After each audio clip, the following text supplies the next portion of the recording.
From Houston, you're watching The American on ESPN.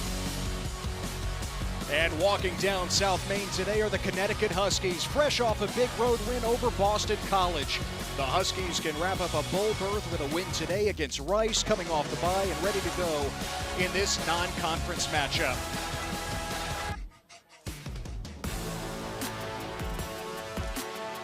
And here at Rice Stadium, we're glad to have you with us. Ted Emmerich, along with the All-American from UCLA, Charles Arbuckle, Smacker Miles, coming up in just a moment. Buck, these are two teams that are coming in with very different vibes. UConn on a 4-game win streak. Rice has lost 3 in a row. UConn features one of the most underrated quarterbacks in the country in Joe Fignano. He hasn't thrown an interception yet this year. He protects the ball. He does a really good job. And I think the real key for Joe is that he understands how to get the ball down the field. In this offense, they just need him to do big things. And he seems to just get better and better every week. And he does it. They don't focus on the interceptions, but they don't come because he knows how to play well. And here we are. By the way, we didn't plan this. A couple of burgundy suits. You've never looked better, Buck, by the way. Ted and Buck with you. Smacker coming up in just a moment. Meanwhile, for Rice, coming off the bye again, they've lost 3 in a row, got blown out by UTSA a couple of weeks ago. They're getting healthier, and they're glad to have Quentin Jackson to pair with Dalen Alexander at running back. They really need these two guys to play well in this offense. They need them in the perimeter run game. They just need them to do everything. There's so many things that they have to do as running back. Very complicated. The quarterback position is really complicated, but these two weapons are really key to helping this offense get going. And when they play well, this offense plays well. And Jackson is not the only key player back for Rice. Smacker. Hey guys, Coach Abel was encouraged by his team's health coming off of the bye. They have quarterback Chase Jenkins back at 100%, I hear him, but they'd like to take some pressure off of him by controlling the line of scrimmage and running the ball early. Beyond that, UConn is a multiple front defense. They're blitz heavy, so he said the Owls need to be more dynamic outside the tackle box, meaning they need their downfield pass game and perimeter run game to be sharp to have an effective day offensively. Well, hopefully Smacker doesn't need an umbrella today. Rain was in the forecast. It seems like those storms passed through earlier this morning. We should be good here this afternoon. It's finally starting to cool off here in Houston. Yeah, there was UConn coming down last night, right? I mean, storming. Thankfully, we don't have to deal with that right now. UConn won the toss. They defer, and so Rice will have the football from the 25 to start. But they had to play 4 different quarterbacks against UTSA because of injuries, but they're so glad that Chase Jenkins is ready to go. He is the guy that they really want to have in that offense. Still learning to play. They had that long stretch also, Ted, of games. So they were looking to this as the light at the end of the tunnel. They had the bye week. They come back. They've got health. They're hoping that they'll play much better today. So it is Jenkins and Jackson in the backfield for Rice. A sight for sore eyes after the injury issues they have dealt with. The pop pass to Drayton Dickman, the fastest Owl on the team, and Dickman picks up about 6 yards on first down. Yeah, so when you look at the impact players here, you have to have Parnham.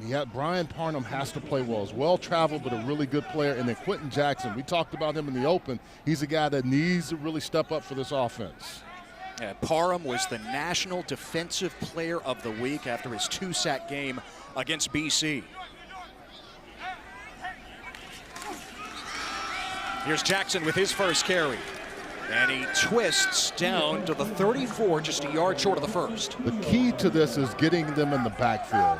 You don't want Quentin Jackson to get things going. There's a lot of eye candy they give you, but the one key thing is whoever has the ball, you need to make sure you secure that tackle.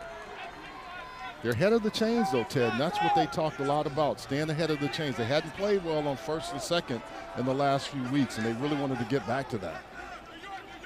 As you see the numbers on third down, it hasn't been great this year for Rice, but they certainly prefer third and short, and they convert with Jackson out ahead of the 40-yard line.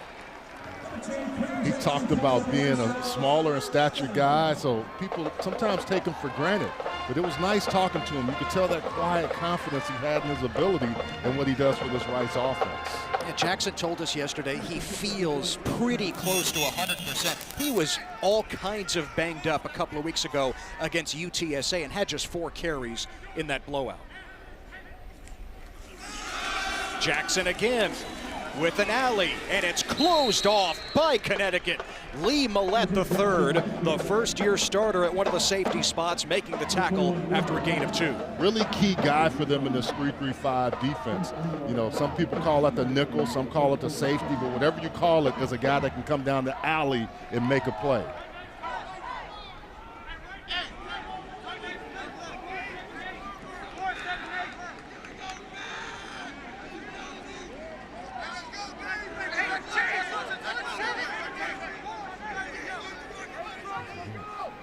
So 2nd and 8 for Rice. And now the pitch to Aaron Turner, the former Connecticut Husky. And Turner crosses the 45. But the spread option that Scott Abel has put in, you see all the options that he has to work with. Option 1, a handoff. And then what you want to do is you want to be able to have a big play. And usually that's that belly, that fullback dive. And then you also have the ability to pitch. You fake the dive, and then you come outside. So you're kind of fooling that defense to keep them in. And then this last one is the keep. The keep is where you have a blocker in front of you and gives you a good chance to run the ball. And a big play in the backfield, taken down. Dalen Alexander had no chance. Trent Jones II, the former Iowa State Cyclone, knocking him down, and it's 4th down. Yeah, that was a really nice play, Ted, when you have a guy that can just find a way and not get blocked. Trent Jones, you know, transfer from Iowa State, really nice job there of coming in and just getting that nice tackle. Had 2 tackles last week, and he's really starting to come on now, play better for this defense. Alex Paqueta is the punter for Rice. And over the head of Jackson Harper and into the end zone, a 56-yard punt. But a touchback, and Connecticut and Joe Fignano have the ball when we come back. We don't hear each other.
Well, no quarterback in the nation has thrown for more yards and thrown more passes this season without an interception than Joe Fignano. Fignano has been special, man, and when you watch him on tape from the early part of the year till now, it just seems like he gets better every week. Almost every single rep and series, he is just getting better and finding ways to make plays. Now in his 7th year of college football, spent 4 years at Maine in the FCS, now 3 years at Connecticut. And he's taking to the air on first down, and he's got his top target, Skylar Bell, with room to roam. Bell, pedal to the floor, touchdown, 80 yards. We talked about explosive plays. That's an explosive play, and that's what this Rice defense has been giving up, and that is what this UConn offense wants to get to. You're going to see the play fake there. You bring down everybody. It's a slant. If you don't have your guy, which the outside corner doesn't have, Skylar Bell is going to make you pay, and he's been playing better and better and better. Focus on catching the ball, but not only catching the ball, taking it to the house. The stop on defense and the quick strike on offense. What a combination with UConn right back on the road. And here is Chris Freeman, the 6th-year senior, for the extra point. Jim Mora, UConn's coach, told us this week, can we continue this streak? Can we keep it rolling? So far, so good for UConn here in Houston.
Samus.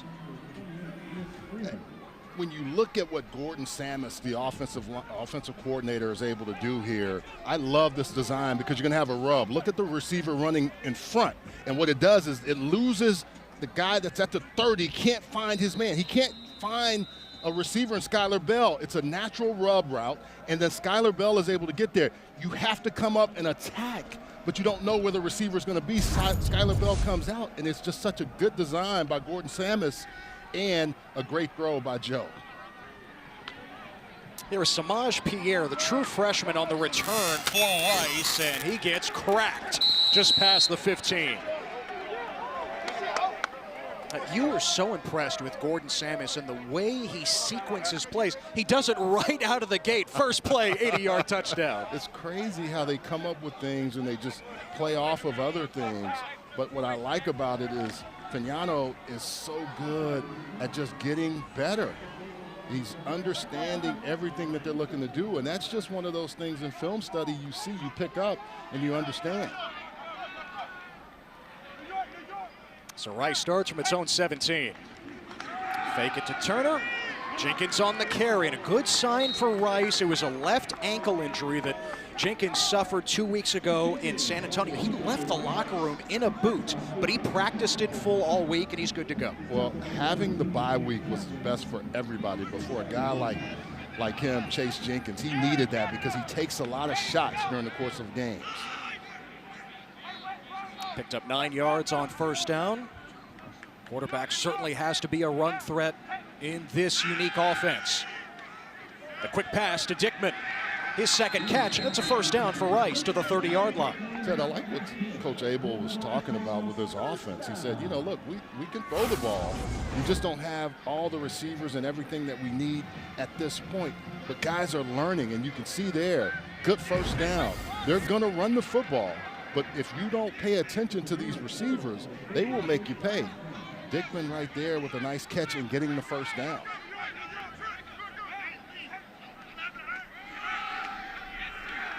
This play is blown up by Brian Parham. Parham was waiting for Quentin Jackson. Loss of 2. Yeah, they said they just love how Parham is playing. Look at this, just gonna come in and just, he beats the block, and then he gets in there and makes a nice tackle. Now, the other thing is, David Stickle has been out for a while, so he's back now, the center, and that's what you need. You need your guys that are comfortable in this offense. But Parham said, blow it up. So 2nd and 12, Jenkins under duress, and Jenkins does lunge for a yard on the play. Boy, UConn tied for 3rd in the country in sacks coming in, that close to another one. They get a lot of sacks, not only from the front, but their linebackers. But this time, it's Trent Jones who comes in to clean up.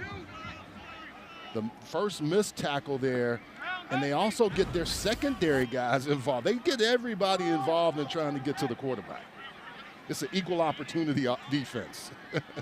This is when UConn can really pull the spring back and let it go on defense. 3rd and long. Jenkins into the flat. And it is caught. Broken tackle. Tyson Thompson needed to maneuver about 5 more yards. It's 4th down. We said it earlier, this offense isn't really designed for 3rd and longs, and that's what happened to them against UTSA, and they're really trying to get out of that, because if they can keep the ball, it keeps that vaunted offense away from coming on the field for UConn. Instead, Scott Abel has to send on Alex Paqueta for the 2nd time already.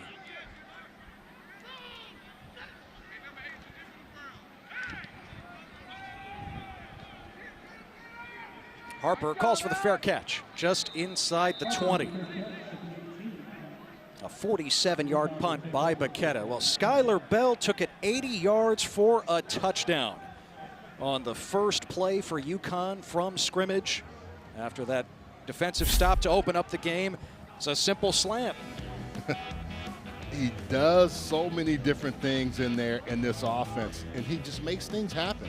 And I think they really like also, too, you see that catching the ball with his hands, doing a much better job of that, but then the yards after catch, he shows you that ability, and that's why they think he has a lot more potential to get out of his body. I mean, quite simply, one of the best receivers in the nation this year. Here's Cam Edwards on the sweep and cannot turn the corner. Drop for a loss. Back to the 16. Yeah, and I think what they like about him, Ted, is that he's just getting better and better. You know, sometimes when guys are really good, they're Blitnikoff watch list, they're all of those things, but they don't keep getting their talent and pushing it more, and that's what you hear about them.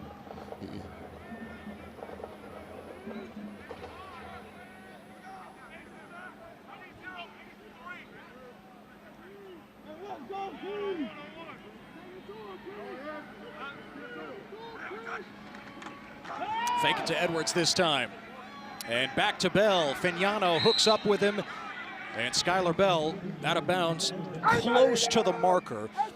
A gain of 11. Hey, Buck, let's check out your impact players when UConn has the ball. Yeah, Skylar Bell, you got to say, is the guy that has to make plays. He's already shown up. Andre Awe is also another guy that is really, really critical for Rice, a linebacker who flies all over the field. He was a walk-on cornerback, became a safety and a linebacker. He can do it all, and he's really, really smart as a player. Just kept getting bigger and bigger and bigger and better and better and better. Stayed athletic, too. That's what they love. 3rd and a yard. Feed it to Edwards. He's stacked up. Really good defense by Rice right there. You need a confidence booster. That's one right there. When you have a defense that's given up a lot of points and yards, Joe Chavez is one of those guys that they said had to play well from the Viper position. That sounds like a hitter, right? A Viper. Well, he gets in there and makes a play, and look what happens. You're forcing UConn to punt. Ted, sometimes football can be grimy and tough. That's what Rice has to figure out how to turn this game into. Connor Stutz lifts it. And the fair catch for Rice, and Tyson Thompson just inside the 30, a 45-yard punt. Well, Rice has it back. They've picked up a couple of first downs, but they've punted twice to start.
Well, Scott Abel has won everywhere he's been, and at places that historically have not won, whether it's Division III, Washington and Lee in Virginia, or Davidson in the FCS. His latest challenge is Rice. Yeah, he talked a lot about that yesterday, about the ability to, once you start doing it, people start looking for you as the fix-it guy. This certainly is a program that needs repair. Rice has the ball back, and they've got Chase Jenkins on the ground, takes a big shot after the gain of 10. Tyrese Mills, the fifth-year senior from Philadelphia, bringing the lumber. Yeah, Tyrese Mills comes up, but good blocking on the interior, and Chase Jenkins with a nice job of just finding that hole. You're going to get a big hit, but really good run and setting up a second and short.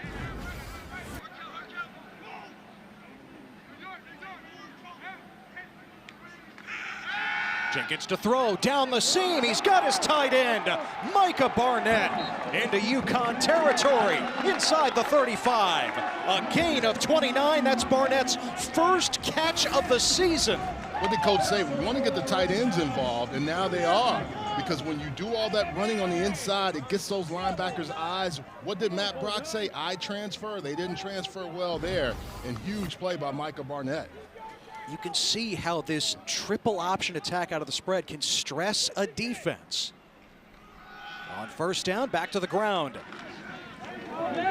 Ted, the biggest difference so far in this drive is that they're staying positive on first down. The tackles for loss kills a triple option team or any running team. But if they're getting positive yards here each time, that sets them up for really good success. Like Abel told us yesterday, I want this offense to be the one that nobody wants to face. It's just gonna take some time. Yeah, they have things in, but they still know that there's more that they can do and other wrinkles that they can add as these guys really get familiar with it. And they hand it to Landon Ransom Goals, the receiver who is returning from injury. His first carry of the season, and a nice gain to bring up third and short. Great ball skills by Chase Jenkins. The real key with option football, I don't care what's happening in front, it's when you can hold that ball to the last second because it makes those linebackers and ends pause before they can go and decide what they need to do. Third and a yard. UConn, one of the best third down defenses in the nation, ranking 14th in the country.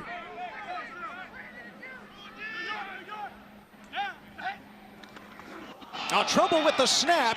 It's picked up though by Jackson, and he's wrestled down in the backfield. A fortunate bounce for Rice.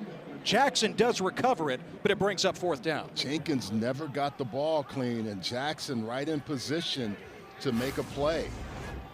Ball hits him in the hands, and he doesn't field it cleanly, but Jackson was Johnny on the spot. Former quarterback himself, so look at him. He knows, I got to go get the ball, and finds it and just tries to get whatever he could out of it. Rice aggressive here, going for it, fourth down in this part of the field.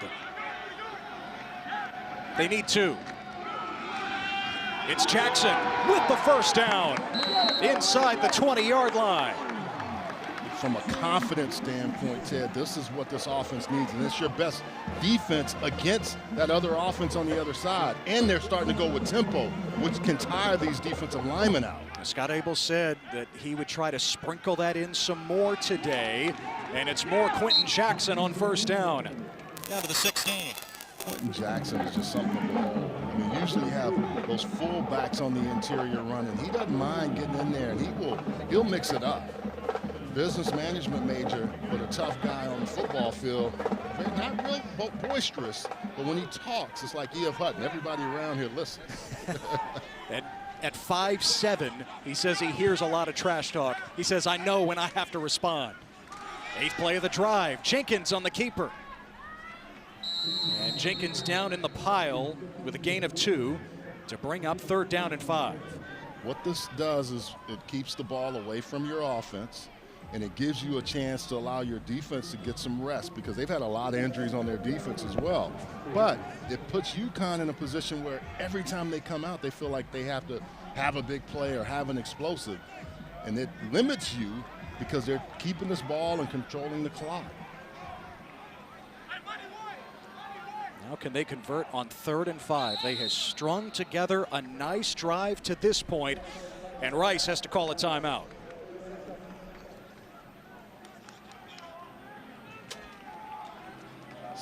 Scott Abel had a great line. Losing games is not easy. You hear usually losing games is hard, but and it's not easy because he's saying all the things that it does to you and having a losing streak like that. But what I like is it seems like his captains talked about those captains like Quentin Jackson saying, we have to get things done. It's on us now. Rice started 3-1 including a victory in the conference opener against Charlotte. It was their first 3-1 start since 2001. That before the 3-game losing streak entering today. And now out of the timeout, 3rd and 5 for the Owls. The triple option. The flip to Turner, who slipped. It rained earlier today. Shouldn't be a problem on the turf here at Rice Stadium. But Aaron Turner, facing one of his former schools in UConn, lost his footing. Antonio Harris Jr., number 58, is going to do a really nice job of keeping the edge. Look at him, keep it contained, so he forces everything back into his buddies. That's what you're supposed to do against option football. Very good job of reading his keys there.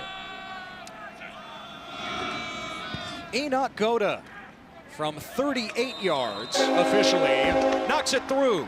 And Rice is on the board. So Rice does pay off that nice drive with points. Now Jim Moore is in year 4 leading Connecticut.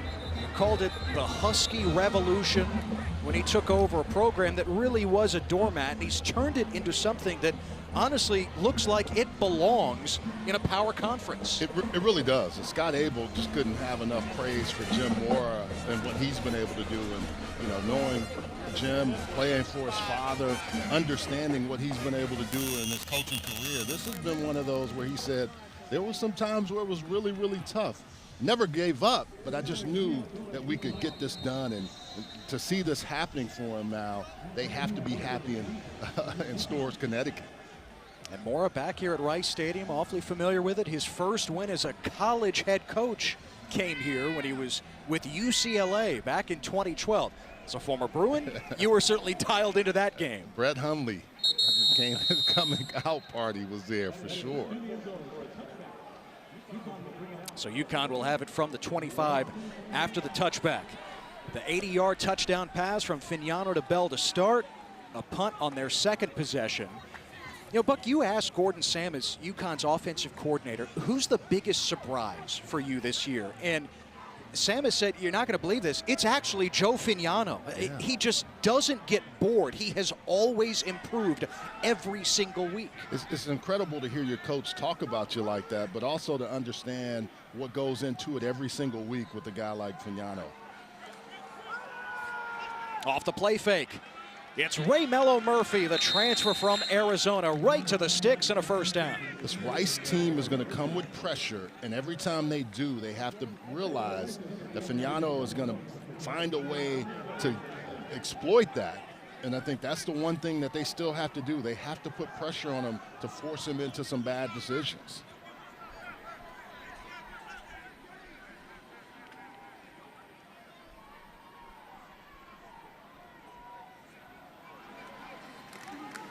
The toss to Edwards. And Edwards dashes to the 40-yard line. What could very well be the final play of the quarter. Cam Edwards has been a guy that's 6.1 yard per carry average this year. It's been very, very effective for him. Victor Rosa as well. And it looks like UConn will take this to the second quarter. Well, it was a scorching start for Connecticut. That 80-yard strike from Fignano to Skylar Bell. And UConn has a 7-3 lead here in Houston.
Here in Houston, UConn chasing bowl eligibility. Ted Emmerich, Charles Arbuckle, our entire crew. Moments ago, Smacker caught up with UConn coach Jim Mora.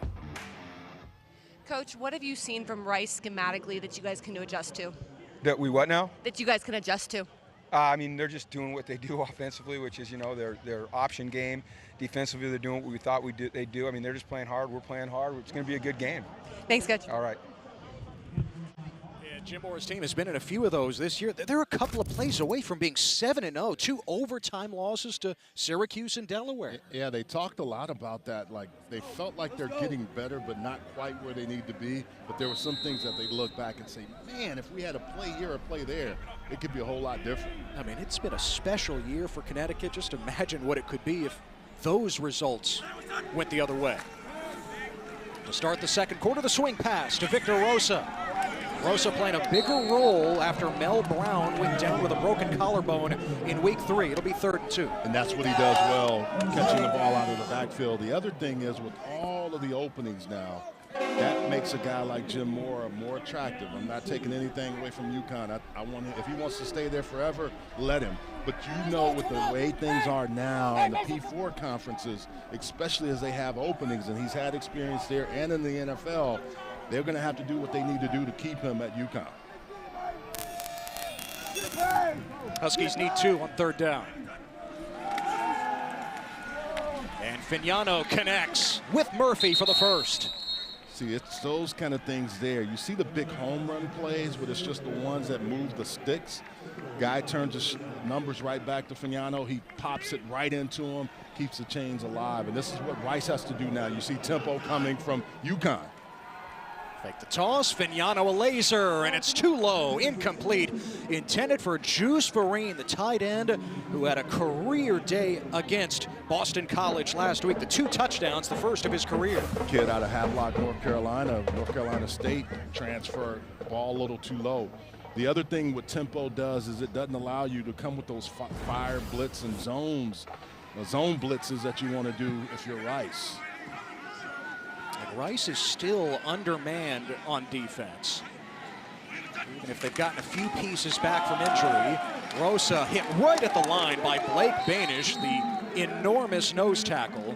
Let's pick up a couple there. Kyrie Crump, the corner, suspended after an altercation with officials 2 weeks ago against UTSA. He's away from the program right now, and Rice might not get back Michael Daly, their best pass rusher, because of an injury. But that allows guys like Banish, who now is starting to really turn the corner. Powerlifting champion, really strong. He showed you there. Violent hands and gets to the guy. So 3rd and 8. Rice, one of the worst 3rd down defenses in the nation. In fact, tied for 3rd worst in FBS. Here comes the blitz. Fignano escapes. And Fignano chased to the boundary by Ty Morris. 4th down. Good job, Ted, by the secondary of holding, but also look at them coming with pressure like they said they would to get Fignano off a schedule and off a platform. Nice job by this Rice defense. John Kay said, look, we can do this. We just got to get our guys to believe, and they got healthy guys coming back. That was a really nice job by this Rice defense there. And we talked with Ty Morris, who made that play on Fignano yesterday. He said, we are itching to show that physicality really is a pillar of our defense. Morris showed that right there on the edge. And Rice will have the ball back after the 50-yard punt.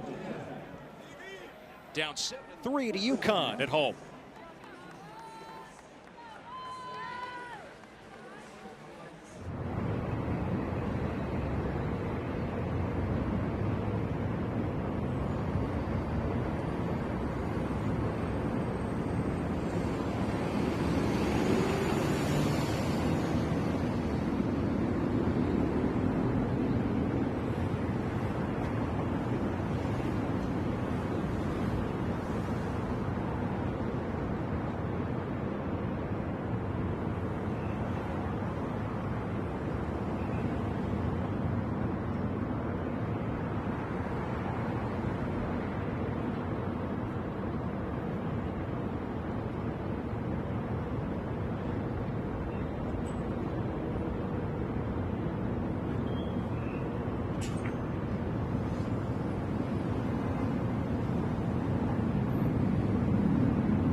Well, after another stop, Rice has it back, down 7-3 on their last drive. The Owls put together a nice-looking drive that resulted in a field goal. Yeah, they were able to keep the ball going, stayed ahead of the chains, made some nice throws. I mean, it was a nice combination of the full package of this offense. Generally, when you have a bye week, that first week you work on fundamentals, you get everybody healthy. The next week you come back and you self-scout and you make sure you're ready for the next week. That was a really nice drive by this offense. Let's see if they can put another one together.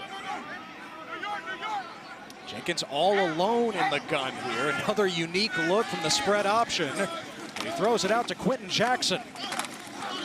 And Jackson gets smashed after a gain of about 3.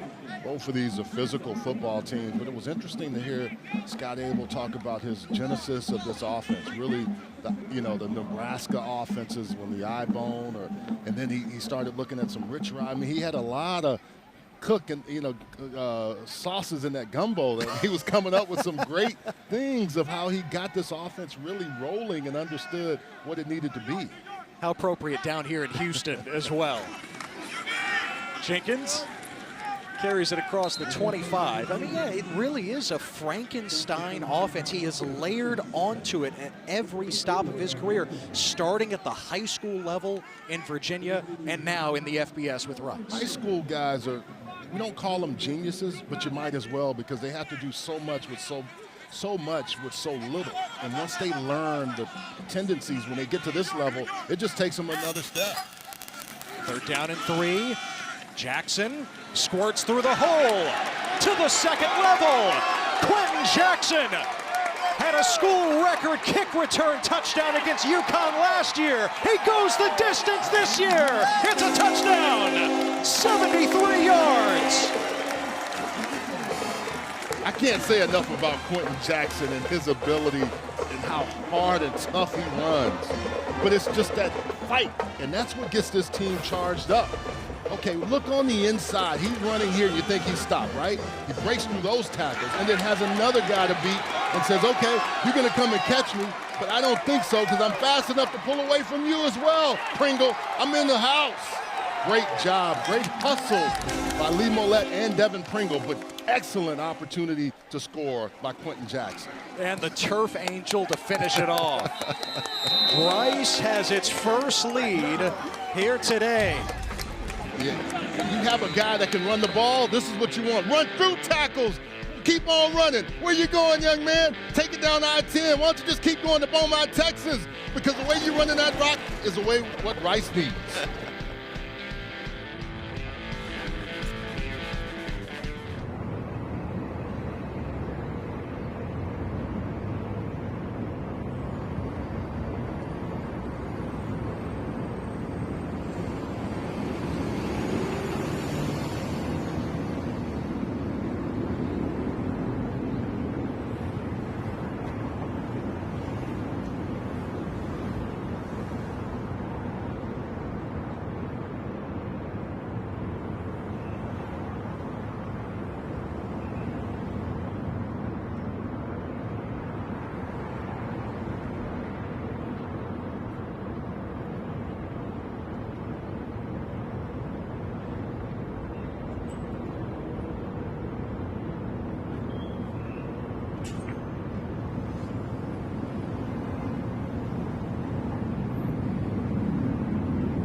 I think UConn is pretty tired of Quentin Jackson at this point. 100-yard kick return for a touchdown in the game last year. How about a 73-yard touchdown run this year? Talked about setting up his blockers, right? Really working and staying on course. But when he finds that hole, Ted, he hits it. He talked to us about that, saying, I have to also help my linemen by setting things up. We talk a lot about that, and that's the patience. When you hear folks talk about a patient runner, they have to press the hole, and then when it's time to get to the little spot, he's so small he can creep through there and boom, take it to the house. Yeah, this is a disparity. And Rice, we expect a lot of rush yards, but that's something that UConn also needs to look at to control this clock and take the ball away from this Rice offense. And listen, UConn's offense starts with the right arm of Joe Fignano, but yes, they would love a little more balance. Rice is all about the ground game, certainly, and Quentin Jackson with the longest run of his career, as it turns out, that 73-yarder, told us yesterday he felt so refreshed coming out of the bye. He went back home to Fort Worth, about 4 hours up the road, played with his 2-year-old nephew. I think he's got a lot to share with his nephew after today. I said, what'd you do? He said, I got a lot of rest. Fignano on the move, and over the head of Rosa, incomplete. Again, behind the chains. This is what the UConn offense is not really accustomed to doing. They're playing in the last few weeks when they've been winning in their 4-game win streak of staying ahead of the chains and really moving. 170.6 yards per game rushing, only 5 today. Oh, we asked Jim Mora, what's the next step for this team? It's about staying consistent. Yeah, okay, you beat a power conference team on the road last week. Keep it up. Don't falter after a big win. Facing a deficit now, Fignano underneath, and the pass is caught. And it'll bring up 3rd down and 8. Ted, you bring up a really good point, because if you watch that tape of UTSA, as a human, you would say, oh, we got this game, right? This is a totally different Rice team with 3 offensive linemen back, defensive guys back. You can see the energy level, and they're really playing a different ball game than what I watched on tape.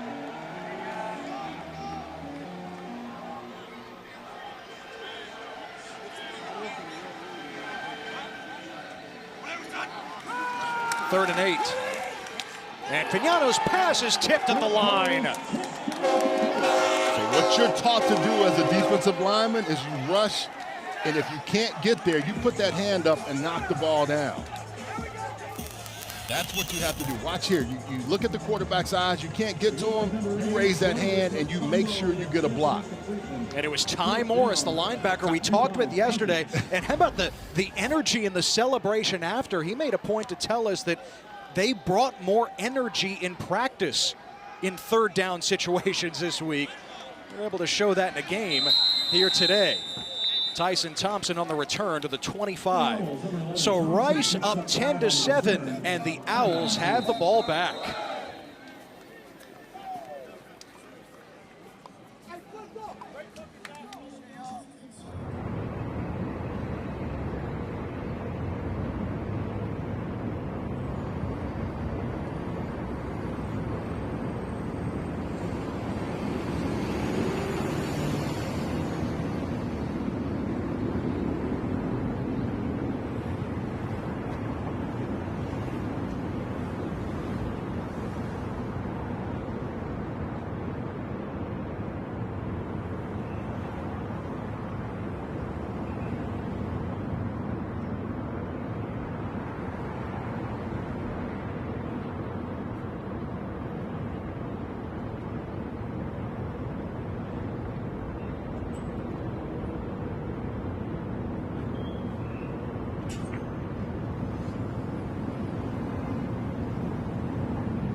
Rice, one of the top 20 teams in the country in terms of rushing, 17th to be exact, and they've already piled up 120 yards, 73 of them coming on Quentin Jackson's touchdown run on their last series.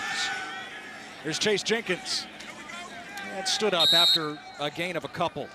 Well, and the other thing is it allows Chase Jenkins to not take those shots, right? The perimeter run game, but that was an interior run.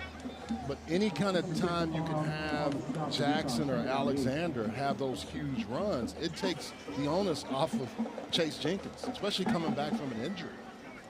That's what Scott Abel said yesterday, Buck. We need to be able to lean on our backs more, especially with Jenkins coming back from the ankle injury. Jenkins keeps it again, and he is tugged down in the backfield by Donovan Branch. They want to show you one thing, but good job of defense there by the UConn front, staying on point. The keys to this game, and Coach talked about it, control the line of scrimmage, make them uncomfortable, and they've done that so far today, and take pressure off the quarterback room, meaning lean on number one, who we haven't seen a lot of Aaron Turner. We will, 10 and 20, Jackson and Alexander, really wanting to see their three weapons make plays. Might need Turner here on 3rd and 10. Jenkins fires. It is caught by Turner, who breaks a tackle and picks up the first down against his former team, UConn. BSB or what? You called it. And Turner is a guy that they will get involved. You can see there it's a one-on-one situation. Nice job of him breaking the tackle. Lee Mollett not able to bring him down, and he's able to take that ball and get a first down. Keep the chains moving, and what did it do? It puts pressure on that UConn offense.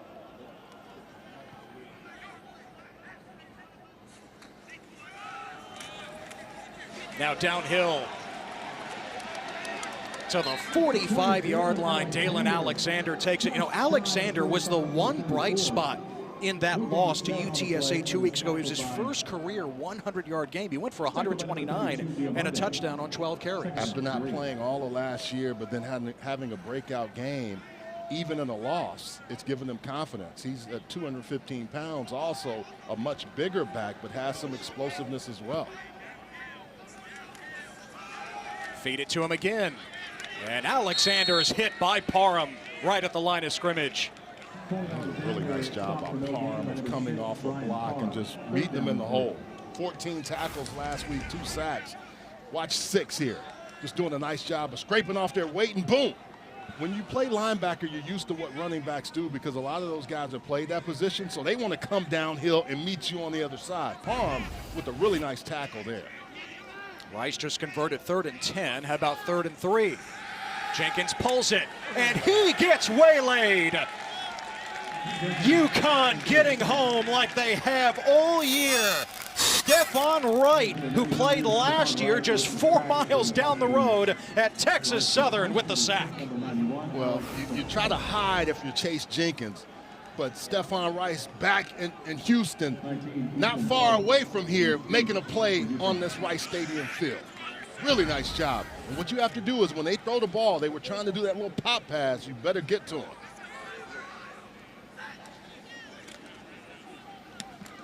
And Baketta boots it. Harper, fair catch.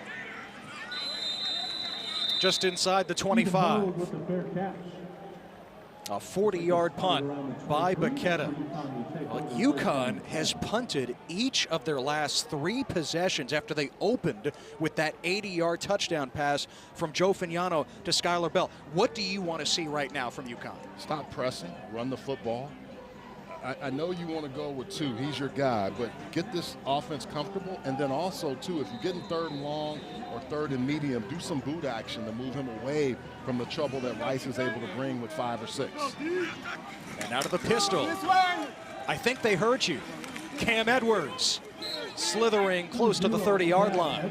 Yeah, the healthy dose for a struggling offense always is run the football, especially when you have guys in this offensive line in this spread or wide zone that they like to run with. Again, Edwards to the short side of the field, and this time not as successful. Right, nice job by the Rice defensive front of not giving him any running room there. Now, watch, when you want to run wide zone, you want to push people out, but there's nowhere to push. Those guys are just holding tight and making sure you cannot find any run lane. Connecticut 1 of 4 on 3rd down. They face a 3rd and 4.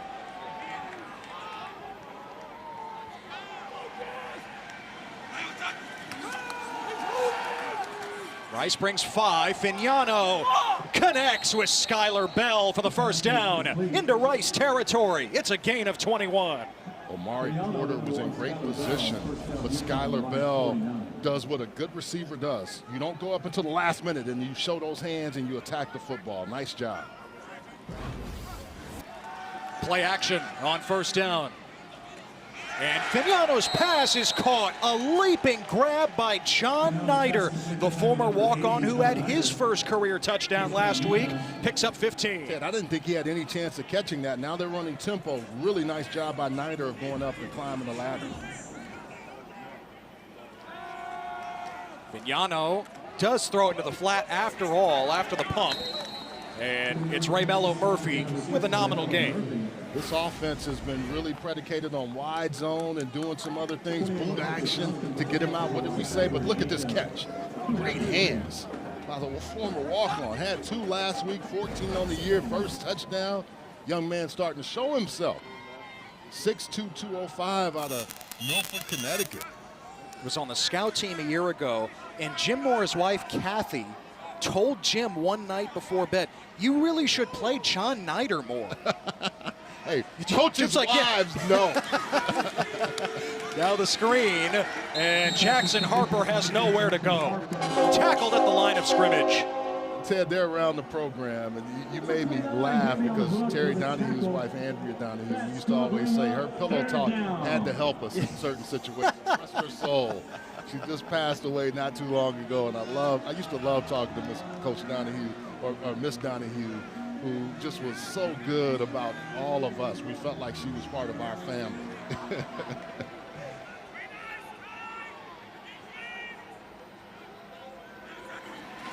On 3rd and 8, running it with Edwards, might set up a 4th down, go-for-it situation for Connecticut. And Edwards takes it inside the 30. It'll be 4th and short for the Huskies. And now you're kind of getting that momentum change, and you're also keeping Rice's offense on the sideline. And this is where you, what did they say? They said in almost any situation, we can pick up a 4th and short, right? Well, here's your opportunity to do it. UConn 7 of 11 on 4th down this year. Offense stays out there on 4th and 3.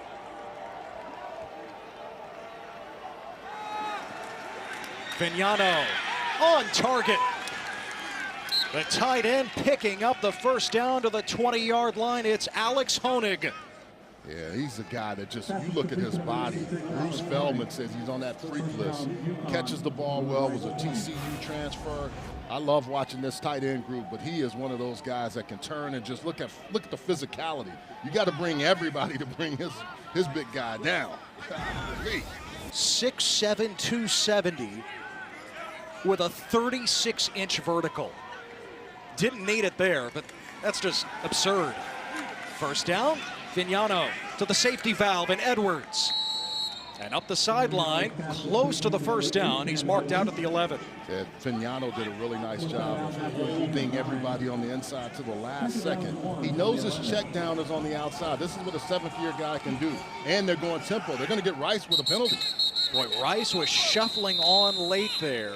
They were upset, though, because they said they had a substitution. We should be allowed the same. Scott Abel was really upset with that. And instead, the timeout granted for Rice as we approach the 2-minute timeout here in this 1st half.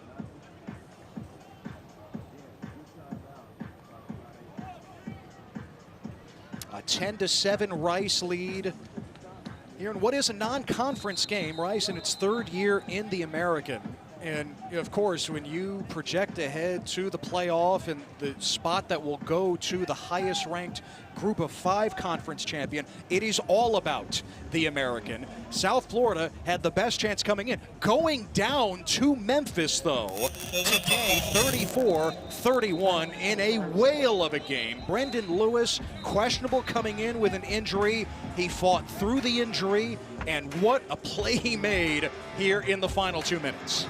Huge win for Memphis, but it upsets a South Florida team that was trying to get in that position to keep that one loss. And for the tie, South Florida, a 52-yard field goal try, did not convert. Memphis winning 34-31. Edwards carries on first down out of the timeout, inside the 5. Beg your pardon, it was 2nd and 1. Now it's 1st and goal for Connecticut. He's got a guy, Cam Edwards, who's just tough and will get it done. Says he's always banged up, but shows up when he needs to. Yeah, just shows up when he has to. There was a penalty against Rice there, but it was declined. UConn taking the result of the play, that run by Edwards, 1st and goal at the 4. And that might take us to the 2-minute timeout. Well, UConn is on the doorstep here. Just before halftime, looking to reclaim the lead here in Houston.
A 10-7 Rice lead. UConn hoping to change that out of the 2-minute timeout. They have a 1st and goal inside the 5. Started with the big play for the touchdown.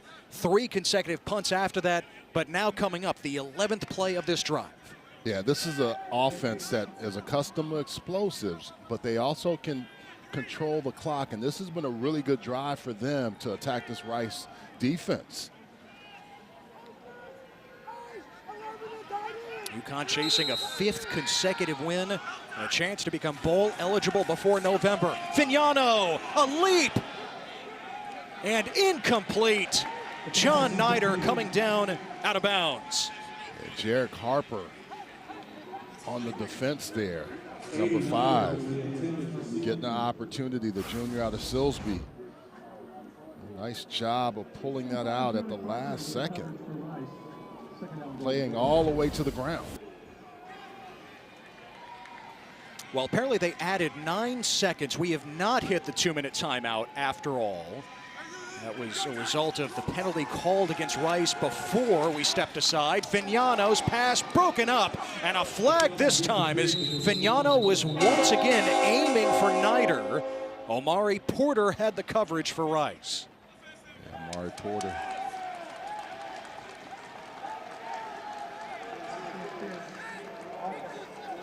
Oh, wow. Oh, wow, they called that against Romello Murphy.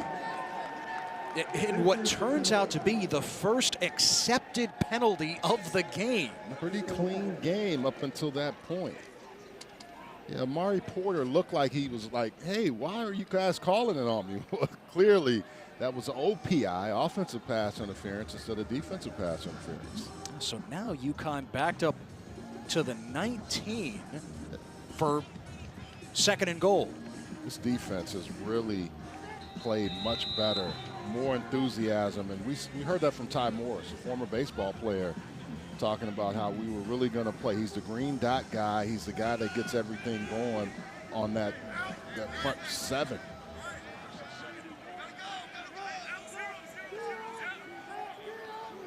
So 2nd and goal at the 19. Vignano gets rid of it into the flat. Lewis Hanson, another one of his tight ends, ushered out of bounds just shy of the 10, and now it's 3rd and goal for the Huskies. He has a 3-man combination at tight end. Juice Farine, Lewis Hanson, and Alex Honey. And really nice tackle there and not letting Hanson pick up any extra yards. Marcus Williams really playing well. An explosive guy for him, but a really nice open field tackle. Rice promised more pressure from their defense out of the bye week. Let's see if they dial something up here on 3rd and goal from the 12. Here they come. Vignano to Edwards for the touchdown. Vignano beats the blitz with a 12-yard touchdown to his back. Cam Edwards, and UConn is back on top. When they bring pressure, usually you speed up. Vignano slowed down. He looked inside, knew when the pressure was coming, and he just takes his time. He sees it and knows it's there, but then Cam Edwards is outside, no one covering a bus. And if you have 6 coming, there has to be somebody to take the back, and if they don't, that's where you beat them. Nice job by that UConn offense. I respect Rice, though. I love what they're doing. They're forcing. They're saying, look, if you're going to beat us, we're going to bring everything at you. We may call people out of the stands to come out. Boy, that extra point just sneaks through. Earlier in the season, just a couple of weeks ago, Rice might have needed people out of the stands, considering all the injuries on defense. Defensively, they're stepping up, and they're making it hard for UConn, and that gives their offense a chance to do some different things. But that really was an important drive for Connecticut after they had gotten a little stagnant offensively in the middle of this first half. Yeah, exactly. I mean, that's what you have to do. You have to find ways, and UConn knew this. When talking to their staff, they said, these guys are going to be ready. They're not going to play like they played the last time we saw them. You know, they knew that. And Rice has been one of those teams that has just been, you know, determined and tough. That's what Jim Mora has built for his team. And remember, they've gone through what Rice is trying to do now, so he understands it. He says, hey, I don't want them to play well now. He said, but I have a lot of respect for what they're doing over there. Yeah, Morris said it. You can see what Rice can become with Scott Abel. But once again, it's a journey. It just takes a little bit of time. All that said, Rice, ultra competitive out of the bye. And after that 61-13 beatdown 2 weeks ago. Freeman sends it away. And so Rice with 1 timeout in the back pocket will start from the 25. Well, I really love what Scott Abel said, too, when we talked to him about failure, being a baseball player. He was a catcher, right? Catchers are the quarterback. They call everything. They do everything. And what he said was so profound in the way of, you know, I just said, hey, baseball is a game of failure. And he said, yeah, it is. But you learn how to work through it. You learn how to just get through it and get to the other side. That's okay. That's okay.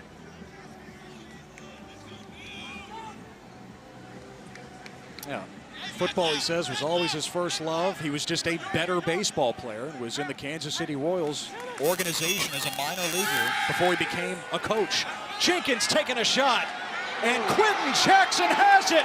He steps out of a tackle, and he's got another long touchdown, this time from 75 yards. UConn, you got explosives, so do we. Q Jackson, Action Jackson today. I saw this coming from up here. They faked him the ball, they put him in a one-on-one situation, and man, he is having a game. That rest paid off well. Watch the fake here. He's gonna sneak out, and there's one guy on that side that has to cover him. And even everybody was fooled pretty much, except Quentin Jackson, knowing I have this ball, I'm gonna take it again to the house. And Goda with the extra point. We're having some technical difficulties with our score bug. Rice reclaiming the lead at 17-14 over Connecticut with 1:35 to go in this first half. Well, what you have is a play fake and a quarterback he's feeling so much better now. And then Quentin Jackson is just going to get out there. Look at all the eye candy, but it's one guy he has to beat. And he sees Pringle, knows I got him, but I'm hesitating, and Quentin Jackson runs right by him. There's no safety help because the ball is going to get down there. Beautiful throw by Chase Jenkins of allowing him to get down the field, but Pringle's eyes didn't. I love what their defensive back coordinator said, Matt Brock, eye transfer. His eyes didn't transfer to the place that he needed to be, and that's why he was beat on that play. This Rice offense, when it is calibrated well, like honestly it has been for most of this first half, you see the stress that it puts on a defense, the deception at play every single snap. You have to always be ready. Whenever you talk to D coordinators, when they're facing an option team, they look like they haven't had any sleep because they're just thinking, okay, I got to do that. I have to have an answer for this. It's almost like chess, but it's chess on steroids because you cannot play checkers against an option team. You have to be in chess mode, and your players have to be so focused.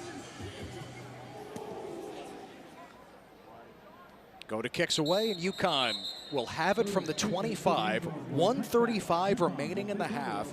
All 3 timeouts remaining for the Huskies. And remember, UConn has the ball to start the second half. You know, this is the thing about teams when you play them and you don't see this a lot, and they've had a chance to rest and repair and get restored. This is what makes Rice tough today. And this UConn team knew it. Let's see if they can answer. All of a sudden, we got a track meet brewing here. After the struggles there in the middle of the half. Vignano fires. It's Skylar Bell going to the top rung to bring it in at the 41, a gain of 16. Whenever I need a play, Vignano says, number one, I'm going to find him out of the Bronx, New York. Not a lot of players come out of the Bronx, but when they do, man, you remember them. So UConn right back over the ball. Clock stopped momentarily here. Actually, Bell was out of bounds there with the catch, so clock stopped at 1:30. Vignano dumps it off the hands of Victor Rosa. Yeah, Vignano would want that one back. He had Victor Rosa and probably some extra yards that he could pick up after that catch. That's what he's known for, good ball skills. Not ever phased by anything. Has played in some really big games and made a lot of plays for this UConn offense. So 2nd and 10 for Connecticut. Clock stopped at 1:25. A 17-14 Rice lead. Vignano back to Rosa. He's got it this time, and he's got a first down. Past the 50, and the clock will stop momentarily with the first down, a gain of 12. There was pressure on Vignano, but he was able to get it to Rosa. Rosa takes the ball up the field and tries to take on Ty Morris, gets another first down. UConn doesn't call a timeout here. Clock rolling again now at 1:10. Vignano right back to Rosa again and out of bounds at the 42-yard line. You better use up as much clock as you can because we know this Rice offense can be explosive as well.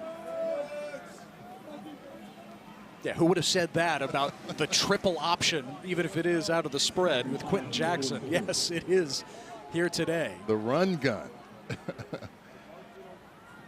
But UConn clicking it down the field here. And again, plenty of time, 1:08 to go. And again, all 3 timeouts.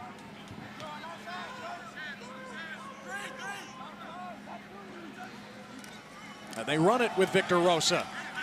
And Rosa slashes for the first down inside the 35.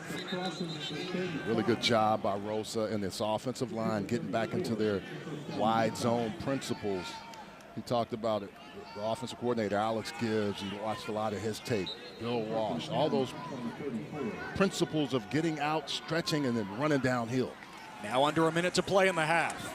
Fignano, open target. It's Juice Vereen. Another touchdown for Vereen. 34 yards. The breakout continues.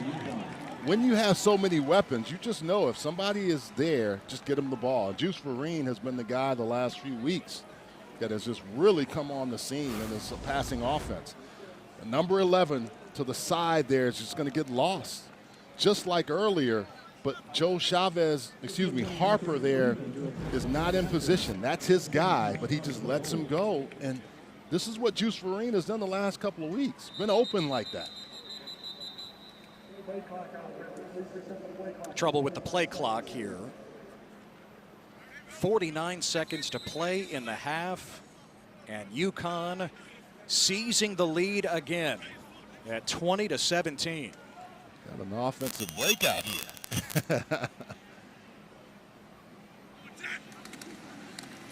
Freeman, he slipped and still guides it through. This is the same area of the field where we saw a player slip earlier.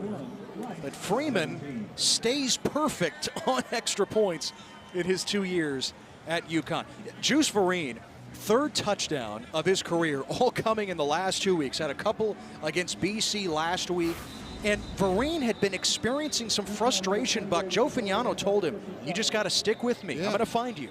And Fignano knows where guys are going to be. And these are the wrinkles that I love with this offense because you've run the ball effectively. And right here, this could have been ugly for UConn, but they were able to get it.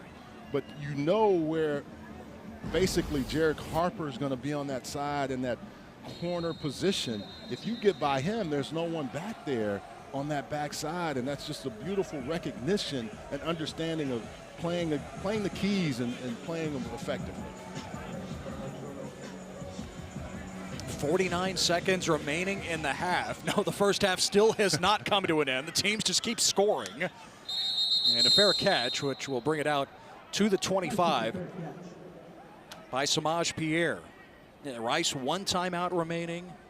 UConn did not use any of their timeouts. If Rice can't get anything going here, UConn might burn some timeouts to try to get the ball back. Well, I will say this. Wherever number 10 is, you better follow him. And he has been such an effective weapon when he's been in the ball game. Quentin Jackson is not on the field to start the drive. Jenkins, the keeper, and Jenkins has an alley. Goes down inside the 45. Edges have to be on the edge, and when Chase Jenkins sees that's not happening, he's there. He's able to make things happen. 21-yard pickup right back over the ball. And now the screen for Aaron Turner. And Turner advances into Connecticut territory. Well, and a timeout called with 33 seconds to go in the half, with UConn leading 21-17. Rice is so glad to have Chase Jenkins back in the lineup after his ankle injury 2 weeks ago. Yeah, he's a guy that they just love having in this offense. He's learning the quarterback position, but when he is on, you can see today, not only is he able to throw it, he can run it. And there's so many things that he brings to this offense that are so effective that they love blocking for him.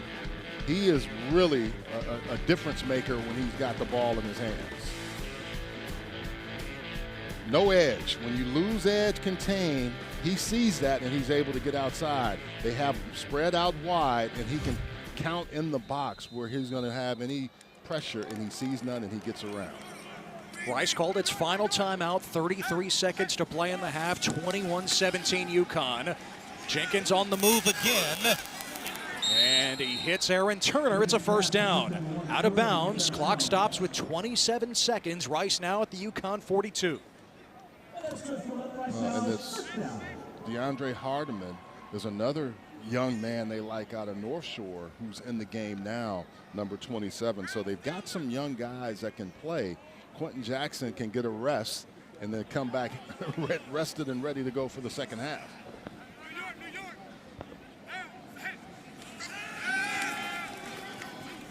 Jenkins, eyes downfield. Comes short, incomplete, wide of Drayden Dickman. Now 21 seconds remaining. Yeah, that was an injured player. Now UConn defenders down. Antonio Harris Jr., the sixth-year senior defensive lineman out of Chicago.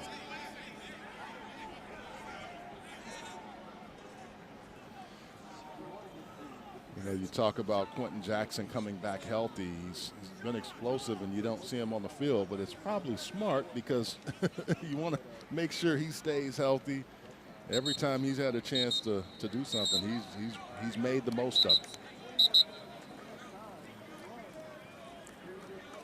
The target for a field goal before the end of the half would be around the 33 for Enoch Goda. His career long is 49 yards. That was against Prairie View earlier this season. Now 2nd and 10 at the 42. Rice trailing 21-17. Jenkins pass ends up in the hands of Aaron Turner and out of bounds just inside the 40. A short gain, now 17 seconds. Aaron Turner had some familiarity with Scott Abel. His brother played for him. Eli played football at Davidson for Scott Abel, so when he got in the portal, that was an easy call to make.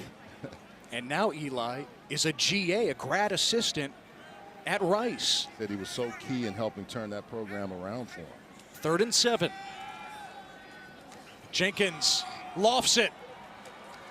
And broken up. He wanted Landon Ransom goals. Malachi McLean, the Houston native, back home and making the play defensively. Yeah, he was able to go up. The ball hung in the air. Ransom Gold tried to get to it, but McLean was up and just reached up and did a nice job of pulling that ball out. Had 10 tackles last week. A half a tackle for loss, was all over the field as well. So 9 seconds to go in the half. The offense stays out there on 4th and 7. Jenkins dumps it. Turner another grab, but short of the sticks. Jenkins was looking. Turner was trying to get the first down, but then he also was looking to stop the clock and couldn't do either. He slipped a little bit. A really nice tackle there at Diamande. And so 4 seconds to play in the first half. A turnover on downs by Rice. Had an exciting first half. Yeah, the last few minutes of the half for sure, but big plays galore, starting with the 80-yard strike from Fignano to Skylar Bell. And Fignano takes the knee to send everyone to the locker rooms. A 21-17 lead for Joe Fignano and the Connecticut Huskies on the road as they score in the final minute of the first half and head to the locker room with the lead. Oh, that's what you want to do. You want to have that opportunity. Down to the field, Smacker. Coach, how do you get back to getting some pressure on Fignano? Well, it's a delicate situation, right? You know, because if we pressure him with a 6-man pressure, 5-man pressure, you know, we expose to some of their great athletes out wide. So it's a balancing act. We'll have to continue to play a little chess game with them and choose our moments to try to get there. Quentin Jackson with 2 major explosive touchdowns. How is he able to be so dynamic? Well, he's just a fantastic football player for us, and trying to get him more involved in the offense. I give credit to really our offensive line's done a great job. Right, Chase has really been phenomenal in that first half, and we just got to continue to take what they give us. Thanks, Coach. Thanks. Well, Scott Abel vowed that his team would be different coming out of the bye week. They've looked like a different squad, but it is UConn on top. Once again on the road, Huskies looking for a 5th consecutive win. They're up 21-17. Coming up, we take a look at the top plays of the week in the American Conference.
At the half here on South Main, UConn and Rice. Time to check out the top plays of the week in the American.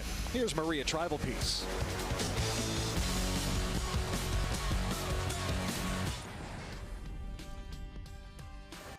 Welcome into Studio A. I'm Maria Tribal Peace. Postseason for women's soccer is approaching, and it was rivalry week in football, so naturally we had some craziness across the conference.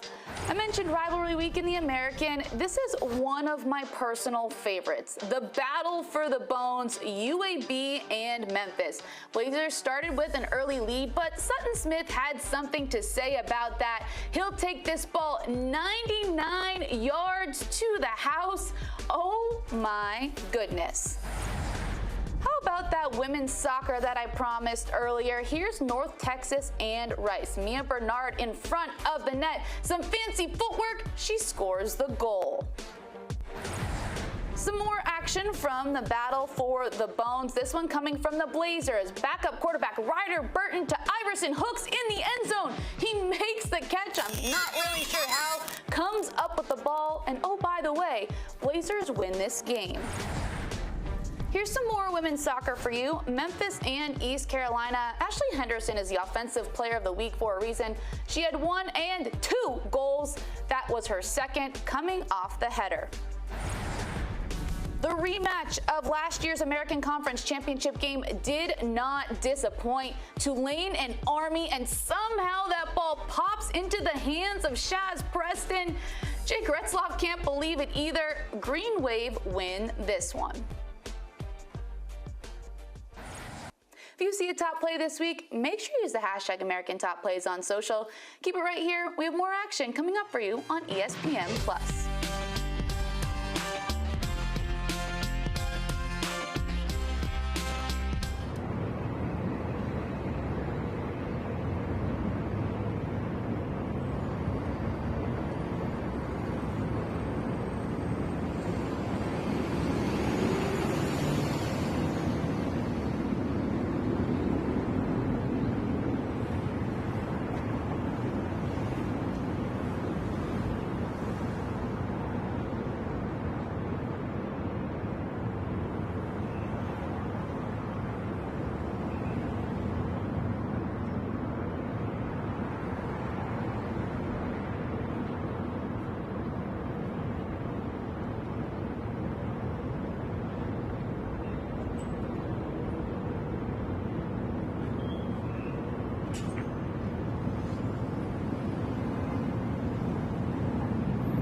Diddy in Houston.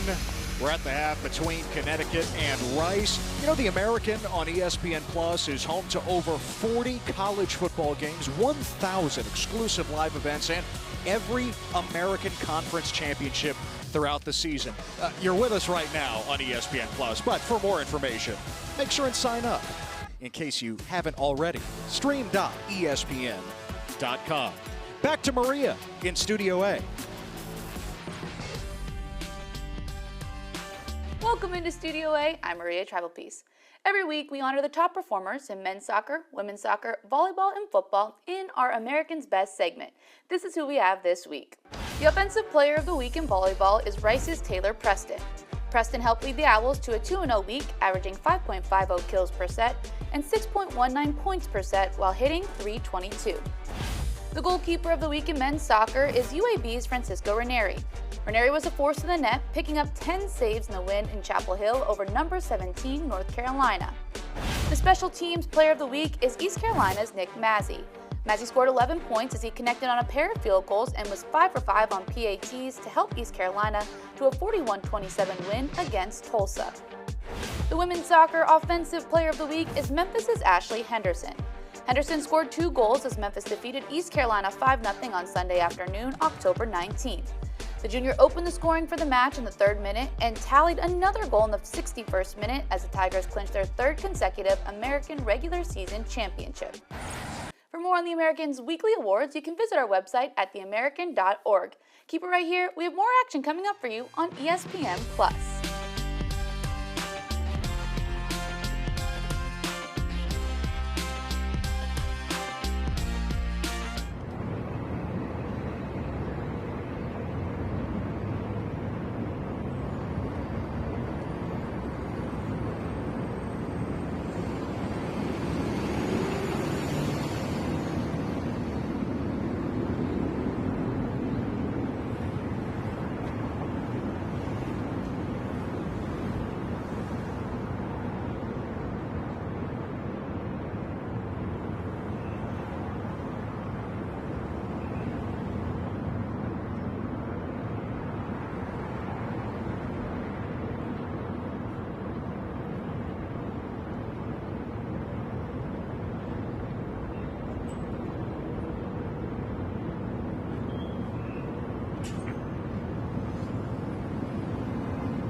that looks pretty good right about now.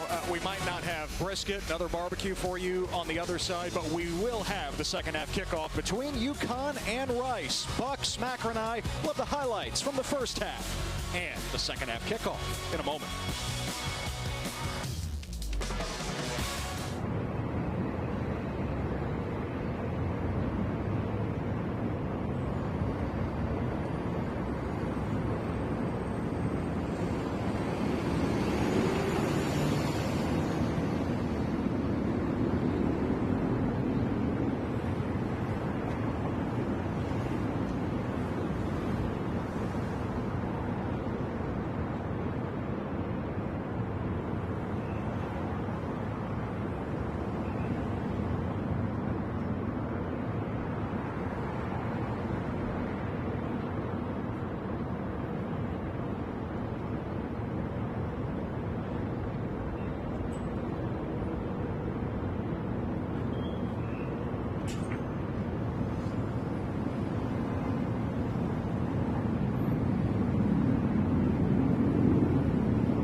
Here in Houston, you are watching The American on ESPN. A 21-17 lead for Connecticut. Bowl eligibility there for the taking for the Huskies. Rice trying to put a stop to its three-game losing streak. And we welcome you back inside Rice Stadium along with the All-American from UCLA, Charles Arbuckle. I'm Ted Emmerich, Smacker Miles here as well. Can't get over the explosion we saw at the end of that first half. These teams combined for 3 touchdowns in the last 2 minutes. Yeah, Ted, it was one of those things where it was punch, counter punch, and now it's interesting to see who can come out in the second half and keep that explosion up. I mean, it was unbelievable. And we had explosions right out of the gate. First, 80 yards, Joe Fignano to Skylar Bell. Yeah, Skylar Bell hits in stride, and really nice setup, play design, and they get him open. And just really, then it's Quentin Jackson who kind of takes over. The diminutive but mighty runner who was able to run through guys and get there. And then when you bring pressure and you don't have someone, Cam Edwards able to get in for a quick point, but this was a huge play. Quentin Jackson able to beat Devin Pringle on that side, and that is what we've got here. A lot of offense, and then coming right back, Fignano again, able to hit Juice Vereen, who has 3 touchdowns in the last 2 weeks. So hold on in this second half. Now the touchdown to Vereen coming in the final minute. And UConn with the 21-17 lead. The Huskies have the ball to start the second half.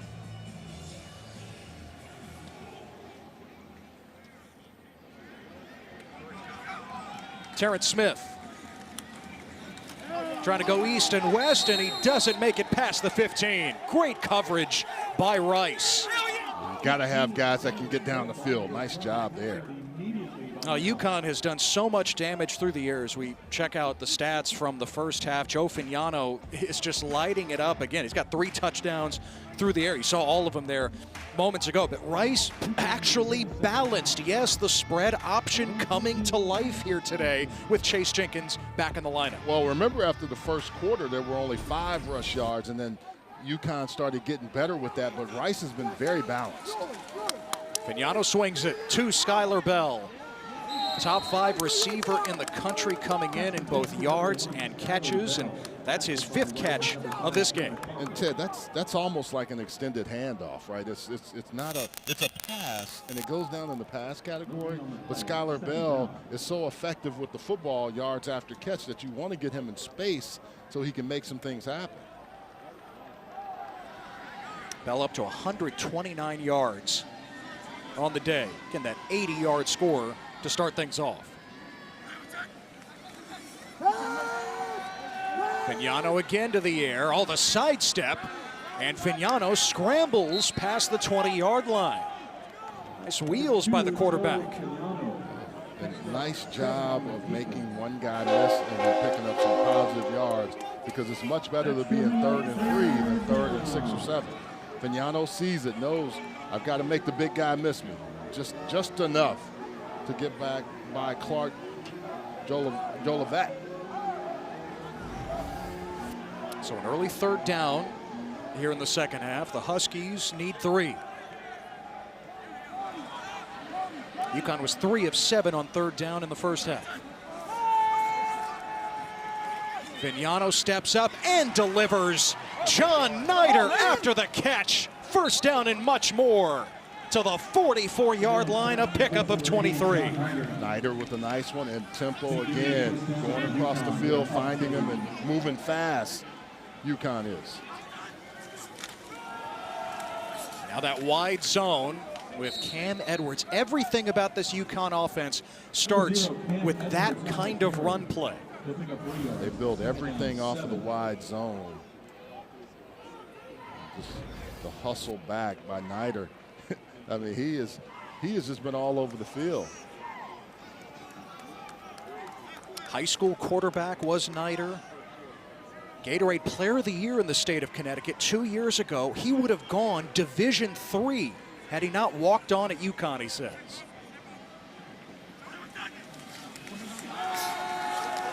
Fignano with time. Rosa, a little hop, but not much there for Victor Rosa. A gain of a yard. Joe Chavez again making a nice play. 6 comes in and just a little dirty plays right there. You see, if he doesn't make that tackle, Rosa can pick up some more yards and make it 3rd and short. This Rice defense has just been really battling today. Instead, it's 3rd and 9.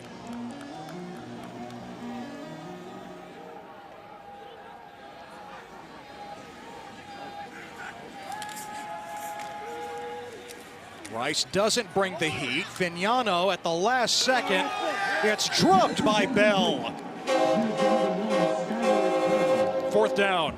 Well, they bring enough heat where it gets Fignano off schedule, and then he's trying to get rid of the football and can't get it to Skylar Bell. Even if he does, that's not going to be enough for a 1st down. Really good defense again by this Rice team that was much maligned last week, looking much better.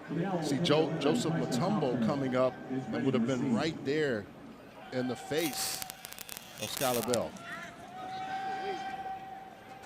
Stutz the punt and the fair catch by Tyson Thompson. 43-yard punt. UConn up 21-17. Rice with the stop to open the second half. Big hits from Ty Morris, a veteran at linebacker.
Well, this guy is just pre-gaming for Halloween. And on Friday, Rice is going to host Memphis. Why not show up early? A wizard is here at Rice Stadium. He came to impress. I would not be surprised if wizardry was actually a major at Rice University, by the way. There's one school that could do it. It is Rice. So Rice starts this possession with Quentin Jackson on the ground for a couple of yards. They're down 21-17. Jackson has a 73-yard touchdown run and a 75-yard touchdown catch. Well, he talked about being able to get rest after, you know, the 7-game stretch, but also really understanding what they wanted to accomplish and what they could do against UConn if they could upset them, so to speak. Jenkins on the roll. And he hits Drayden Dickman, a first down to the 25-yard line. And I'll make it clear, he didn't talk about being an upset. He just said if we go out and play well, we expect to win. And that's the confidence you want to have from your captain. And it's allowing Chase Jenkins to really get comfortable, the sophomore out of Katy, Texas, A-Leaf Taylor.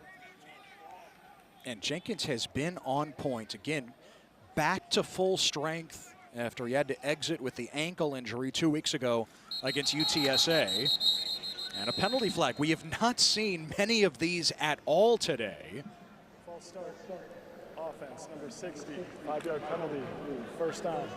It's the first penalty against Rice. There's only one penalty against UConn today. UConn during that stretch of wins has played pretty clean, and Rice, generally, they don't beat themselves.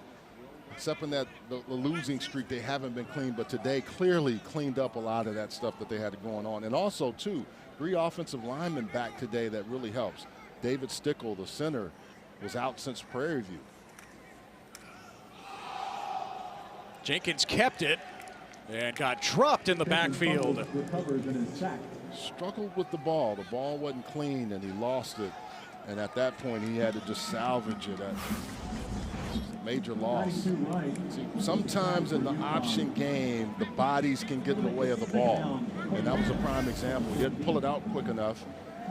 And Quentin Jackson knocks it away from him as he's going off into his next step.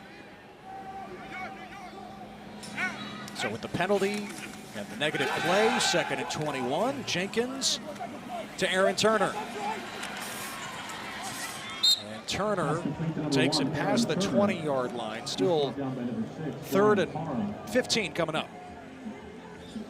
A lot of what they did, UConn, is they worked with their scout team. They did a lot of walkthroughs. They had different guys showing them different looks so they could, you know, all of the different things that you'll see. The variation of this offense is really what they wanted to make sure they repped mentally. Now on 3rd and long, screen for Jackson, staying upright, searching for space, and Jackson is cut down just past the line of scrimmage. So UConn forces 4th down. The initial play, really nice job by Demond Brinson, but Jackson is one that everybody says, hey, we got to touch this guy and keep touching him. Finally, Lee Mollett is able to bring him down. Oh, and you see Jackson just a bit ginger coming off the field. That's something to watch when Rice gets the ball back. Jackson had just gotten back to 100% himself after battling multiple injuries. Harper on the return. And a nice one at that. UConn will start in Rice territory.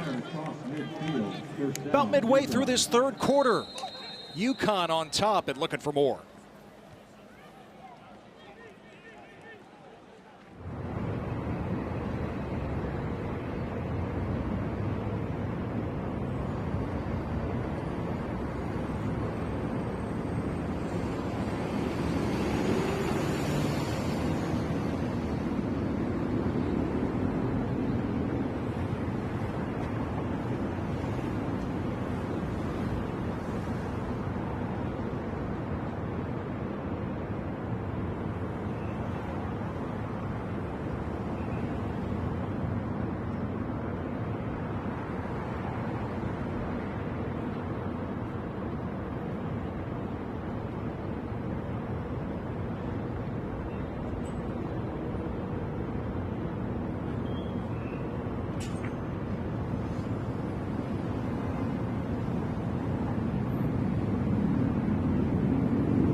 We asked UConn coach Jim Mora this week, what's it like coaching a 25-year-old quarterback at the college level? He's like, man, I don't even think about that, 25. But Joe Fignano carving up another defense today. It's such a calming effect. And, oh, by the way, as Jim Mora told us, Fignano's getting married, got engaged back in the spring. And Mora said, really, you're getting married? Oh, wait, you are 25 after all. It's not that young. UConn starts with the great field position. And another pass from Fignano to Skylar Bell and a first down for the Huskies, gain of 11. His favorite guy, Skylar Bell, clearly. They've really worked well together, but there's so many other weapons that you have to defend against, and that allows Skylar Bell to have some one-on-one coverage at times. Bell so close to transferring to Michigan, had an offer on the table, even skipped bowl practices last December to visit Ann Arbor. But Jim Mora said he never stopped recruiting Bell. Said, I was going to fight for him every step of the way. First down. Fignano airs it out. Vereen broken up. Incomplete. Chavez again, really good coverage. Talked a lot about him and his viper position and coming back, being able to play, and he didn't. What he did a nice job of is not attacking the player, but just putting his hands up and getting in his way. If he had run into Vereen, that would have been a penalty. Nice job by Joe Chavez. See what a healthy secondary can do for Rice, getting multiple guys on the back end back in the lineup this week. Flowers in at running back with his first carry. And MJ Flowers has it down to the 30-yard line to bring up about 3rd and 6. Eastern Illinois transfer.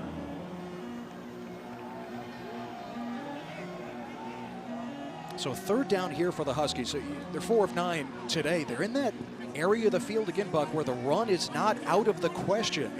Potentially setting up 4th and short, depending on the look that they get here. This is where Rice has been dialing up that pressure, where they're coming with 5, sometimes 6. Let's see if they do it here. They are within Freeman's range. Edwards the run. And down to the 27, so 4th and 3 now for Connecticut. And the field goal unit does come on. Yeah, they clearly were setting it up so they could be in position to make this an easier, more manageable field goal. Chris Freeman, the 6th-year senior, will try from 45. It would be his season long. His career long is 53, set last year. And a school record is at stake here for Freeman. Chris Freeman knocks it through. It's his 12th consecutive made field goal. He owns that record all to himself at UConn. Chris Freeman is money, and he extends the UConn lead. A dozen in a row for Freeman, and UConn is up 7.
But why, some say, the moon?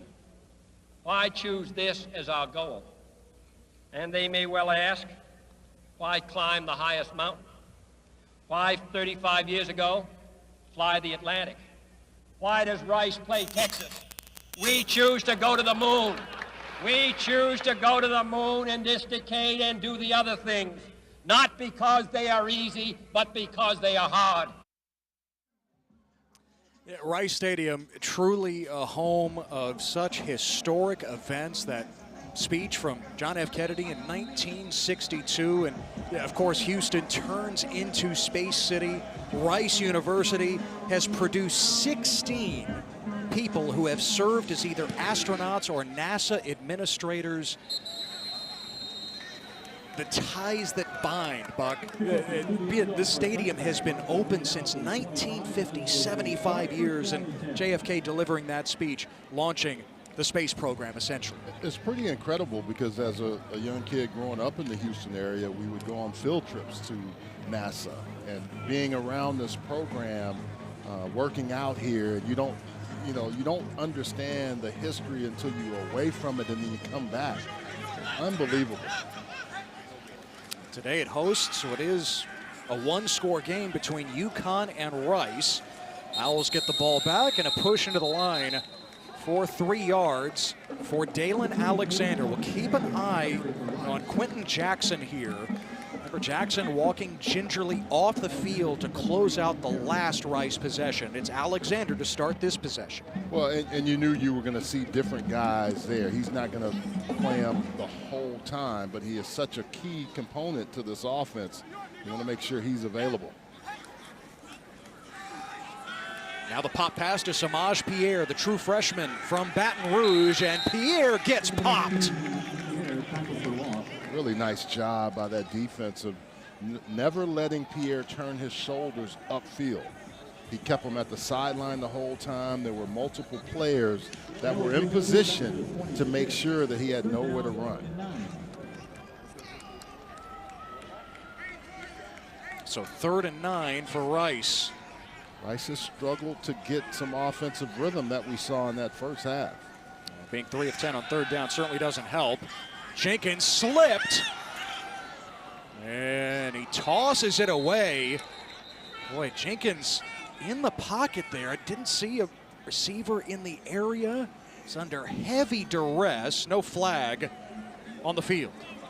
And he got it past the line of scrimmage, which is one indicator too. But did the pocket change as he moved over? That was what I was thinking. He slips, just probably got to that point where he's outside the tackle area. So just an incomplete pass, 4th down, and Baqueta has to punt again. Harper comes up to meet it. Fair catch at the 40.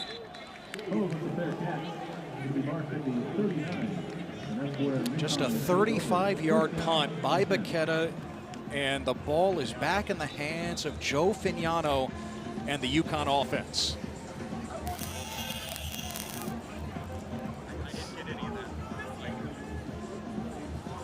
Fignano is such an effective player.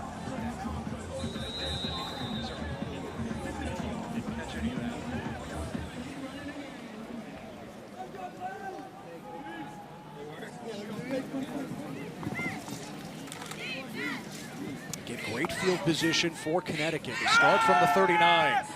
And Fignano's pass is tipped at the line of scrimmage. Downstairs to Smacker.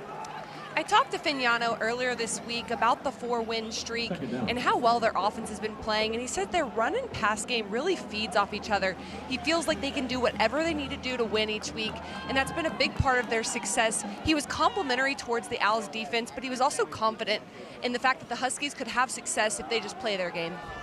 Yes, Macker, it has been all about Fignano's arm. They have not gotten much production on the ground here today with Cam Edwards and the rest of the backs. 2nd down, short pass to Bell, steps out of a tackle, and bring up 3rd and medium for UConn. Yeah, they're using some of that short passing to be a run threat because they haven't gotten a natural run game that they're accustomed to. But any way you can, you got to just figure that out. And I think the one thing here is that they've been in third and long or third and medium and haven't been able to convert. That's what Rice has been able to do. When they get them in this situation, coming with 5 or 6 and confusing Vignano a little bit in this second half.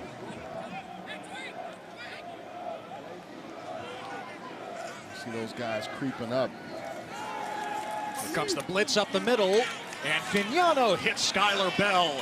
Found the vacated area, Buck, and it's a first down inside the Rice 45. Still going is Skylar Bell. Been doing your football homework, Ted. I like it. Wherever that vacated area, that's the place you throw to. Vignano knew it. As soon as he sees it, get rid of the ball right there. And he's able to. And even the rusher is trying to block it down, but he can't because he can't get to him. Nice job. I'm hanging around you too much. That's how I'm starting to learn. Here's MJ Flowers down inside the 40. Pick up a 5 yards. Maybe 5 on that carry. Just when you can see the things that are now starting to happen. They're trying to run the ball effectively with the wide zone. They bring pressure. Vignano seems to be able to know where that pressure is. At his age and his maturity of learning and understanding this offense, he knows where to go with the football. Vignano over 300 yards passing yet again. He set his UConn career high in passing the last 2 games. He might do it again today. Off the pump. Off Vignano, cocking and throwing it away. Smart play. Had nowhere to go and just gets rid of it. Rice does a good job of taking everything away on that particular play. This Rice defense, I can't say enough about. It's night and day from what I saw. And Jim Mora, his defensive background and acumen, he would probably say, man, they are playing us tougher today than what he even saw on tape. Far different story from the UTSA game when Rice gave up 61 2 weeks ago. So UConn staring at another third down. Can they convert again? Just a 4-man rush this time. Downfield, back shoulder, incomplete. Intended for Chris Parker, the Central Michigan transfer. It's 4th down. There is a flag down. Efrain Dotson in good position. Good coverage there. Redshirt freshman out of Missouri City. I know that area. Personal foul, unnecessary roughness, offense number 73. 15-yard penalty enforced in the previous spot. The down counts. It's now 4th down. Oh, man. So it's on the center, Wes Ho, and UConn is backed up even more out of Rice territory on 4th down. Yeah, those are been a pretty penalty-free game, but that's a key one against Wes Ho. And UConn was right on the edge of Chris Freeman's field goal range without that penalty. No win today, 50 to 55 to 57 yards if he can. And yeah, Jim Moore, I know he's upset. Instead, Connor Stutz has to punt. Trying to hang it up. And the fair catch by Thompson inside the 10. Well done by Stutz. A 44-yard punt, pinning Rice inside the 10. This Rice defense has just found ways to get their offense the ball back. When their offense has had it, they've made some really key plays. Again, now we see Quentin Jackson back in the game. And Jackson, the 73-yard touchdown run, 75-yard touchdown reception in the first half. Did not play the last series, walked off gingerly the drive before. He's got the ball. He's not walking gingerly now. He's got a first down. Out across the 25-yard line. A gain of 17. It's almost like I don't think they realize how fast he is. And like you said, the fresh legs are coming back. But this offensive line does. Look how they get out in front of him, give him some opportunities, and then when he hits the hole, he's very decisive. Love the patience, but I love the explosion when he has an opportunity to get into open field. Cam Chadwick pushing him out of bounds.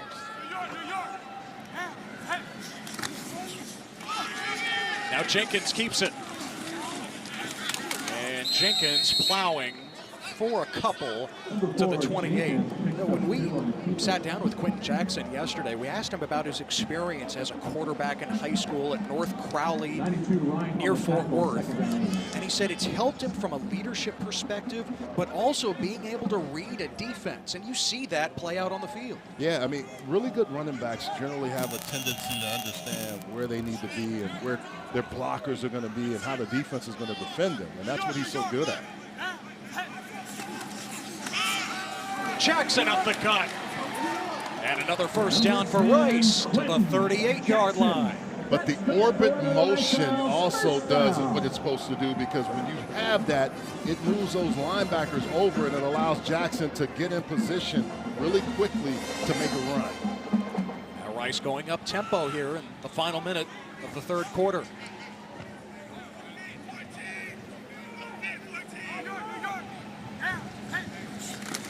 Once again, Hickman the motion man. They feed it to Jackson. And Quentin Jackson bangs to the 42. And sometimes they'll stay with the same play. That motion, that orbit motion, will move people over, and it gives Jackson an opportunity to find some spots. How do you react to that if you're a defensive player? You can't overreact to the motion to make sure you're in position, so when that run comes at you, you're there in that position as well. They have to make the adjustment and make sure that their safety, the second and third level, is coming down at the right angle too. Now Jenkins diving to the 45. It'll be 3rd and 3 for Rice when we start the fourth quarter from Houston. Rice started this drive inside their 10, on the move, down a touchdown at home, trying to put a stop to a 3-game losing streak.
On to the fourth quarter, Rice facing 3rd and 3. DeAndre Hardiman Jr.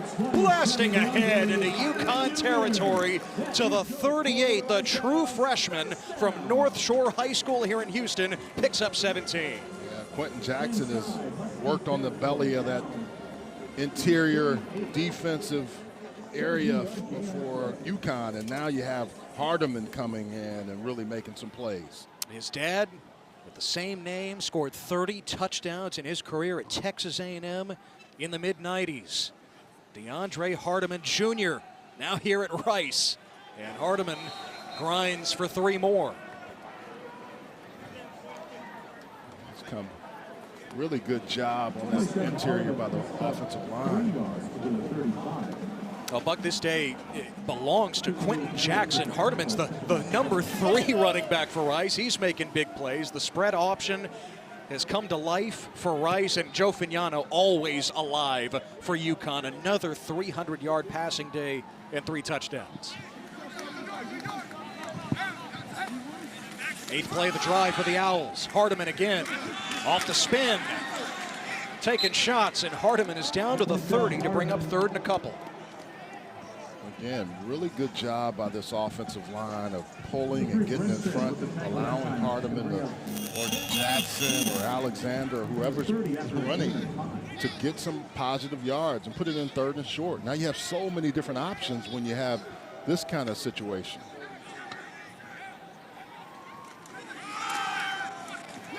They feed Hardiman again, showing that triple option. Jenkins gave it to him, and it's a 1st down for Rice. Defensive line is moving a little bit slower.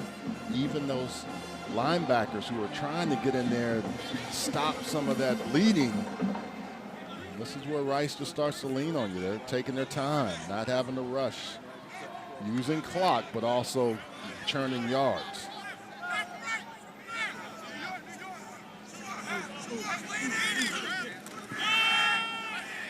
Now Jenkins hit right at the line, wrapped up. It's Brian Parham.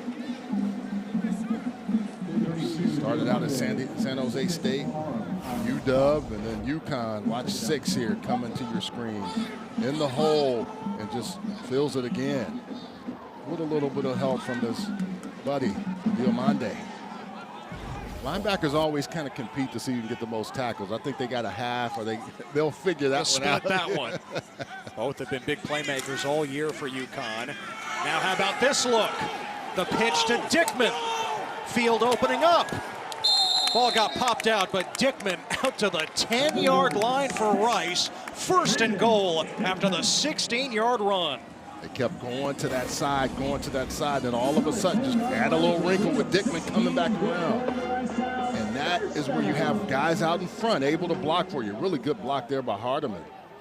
At the end, good job by this offensive line and the crew of blocking. 1st and goal. Hardiman inside the 5, a stiff arm, and a trip to the end zone for his 1st career touchdown. Rice is feeling it. Devin Pringle had an opportunity in the hole, but Hardiman looking like his daddy, running hard. True to the name of Hardiman. Now watch 2 come in the screen. He has to make this tackle in the hole. He doesn't. Hardiman with the spin job, able to just get by Brinson and the rest of the crew to get in the end zone.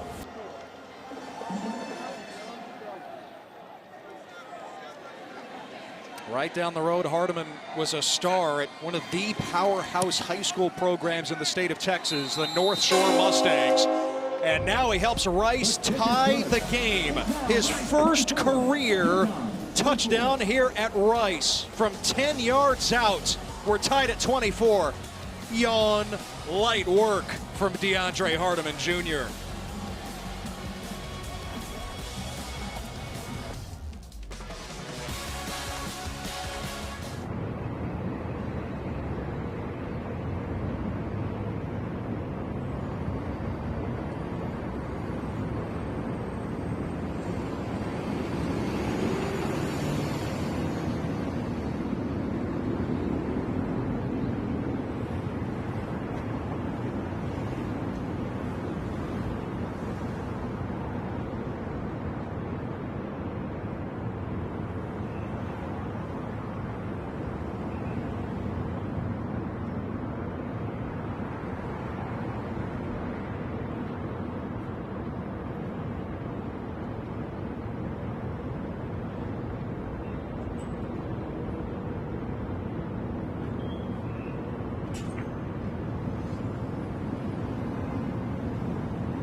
DeAndre Hardiman Jr. just tied it up for Rice, and he left an imprint on the face mask of Damon Brinson.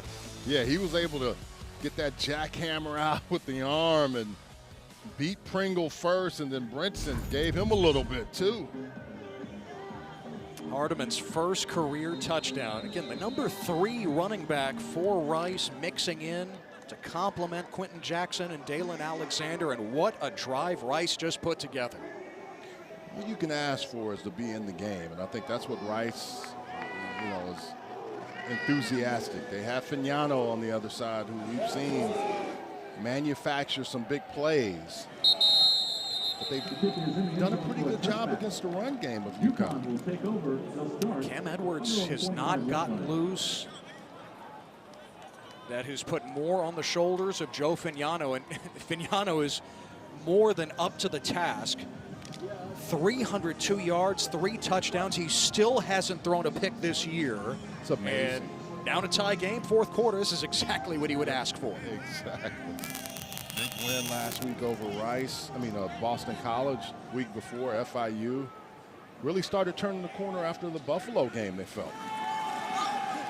Put Fignano on the move, and he hits Lewis Hanson, and Hanson gets smacked. Short gain on the play. Marcus Williams in there. You can't play defense without enthusiasm and effort. Marcus Williams is going to show you some effort. Lewis Hanson, a much bigger guy, but number 4 just out of Hoover, Alabama, came with the wood.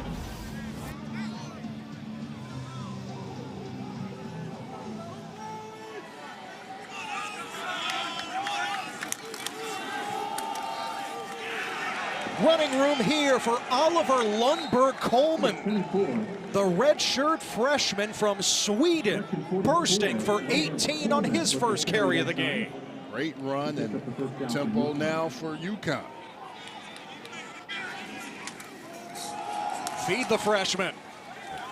Lundberg Coleman picks up 2 more. The one good thing that Rice is doing is usually when you see that wide zone, all of the linemen are on the same level. But every time today, it's always been one guy getting pushed back, and that's not where you want to be, because the running back can't go around it and he can't find that cut lane that he's looking for. Rice has done a really nice job defensively of going against that wide zone and just disrupting it. That previous run by Lundberg Coleman, by far the longest run of the game. Before, the longest run was 8 yards for UConn. Fignano launches. Incomplete. Nobody home. Snyder the closest. They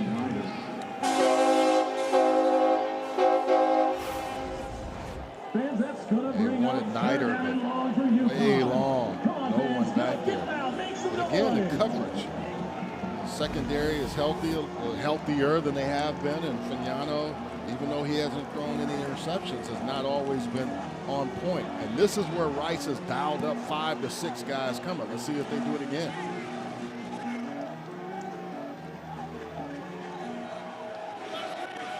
Third and 7 for Connecticut. Just a 3-man rush. Playing coverage, Fignano underneath. Juice Marine gets depleted at the 49. Joe Chavez has had a big game today for Rice. It's 4th down. When you don't come with pressure, you only rush 3 and drop 8. This is what you want. You don't mind them catching the ball, but when they catch it, you're going to make them pay. Nice job by Chavez of playing where he needs to be, knowing where he needs to be, and bringing the hammer. This Rice defense now is kind of woken up. Now, what did Ty Morris tell us yesterday in practice? They made sure to focus on celebrating their wins. Just in practice, they wanted to bring that energy to the field today. They're doing it.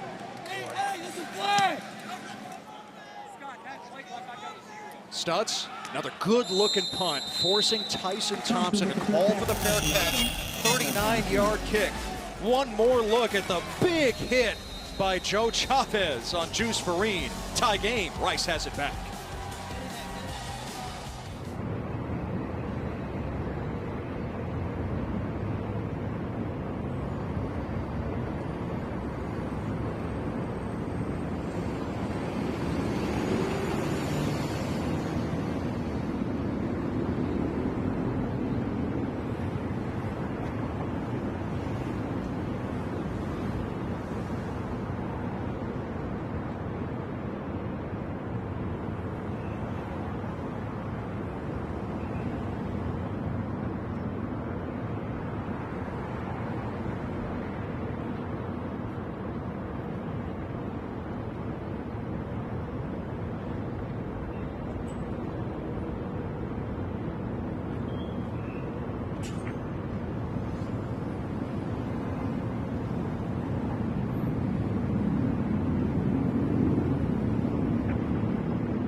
Rice having to have a big game from Quentin Jackson. Okay, well, let me do it in the run game.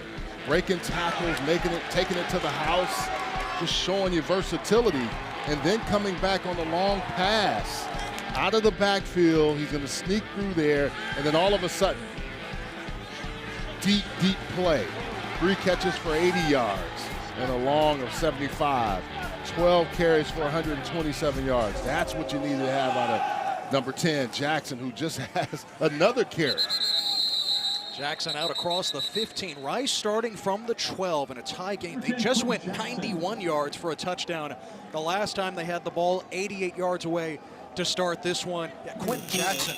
Scott Abel told us yesterday, I really wondered when I took over, could he at his size be big enough to handle a workload? It's like he plays bigger than he really is.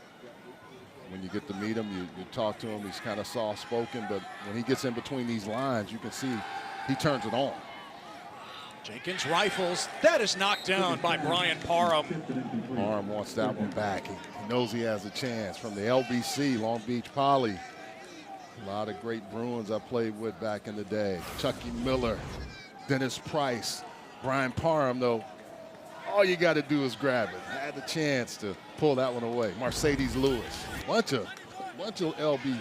How many people guys. do you know from Long Beach? It was a lot of them. I know you played at UCLA. Some of them went over across the way, but the ones that came over were some good players. 3rd and 6.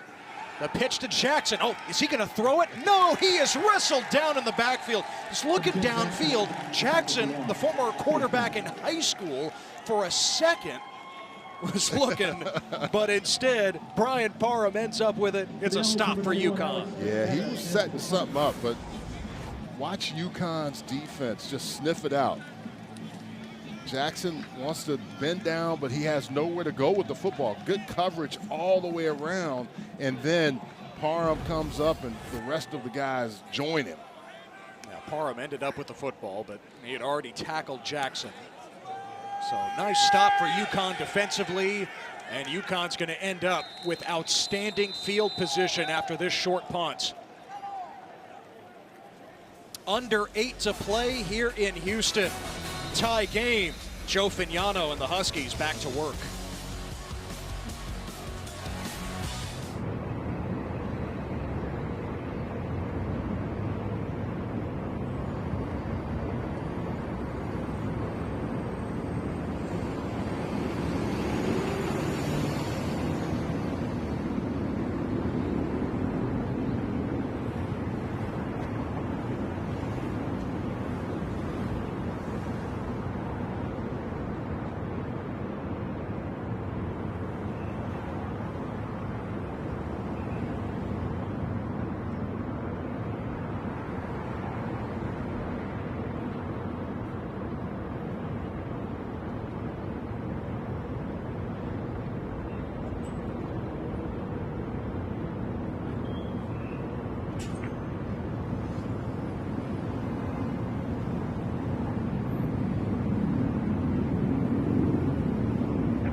Oh, what an odyssey Jim Mora has been on as a head coach. Started in the NFL with the Falcons. NFC Championship game appearance his first year, 3 years total in Atlanta. Just the one season in Seattle in 2009 with 5-11.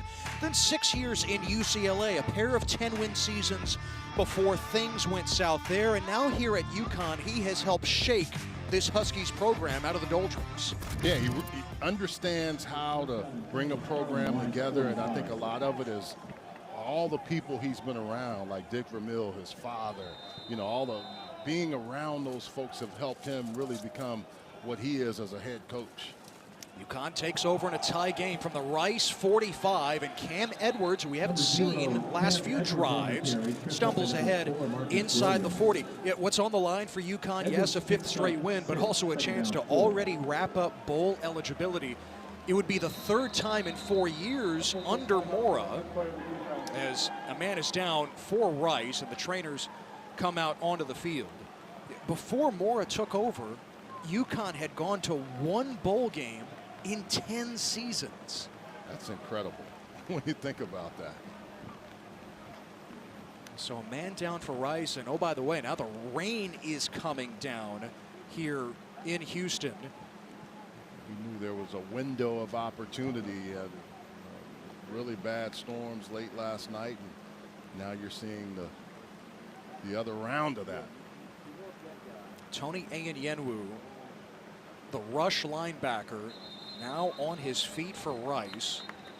Really one of the best players on that side for the Owls, and hopefully for Rice, he'll be back in soon. Didn't need any help getting to the sideline. Talked about him with a high motor and a guy that they want to have in this game, especially against a passer like Fagnano.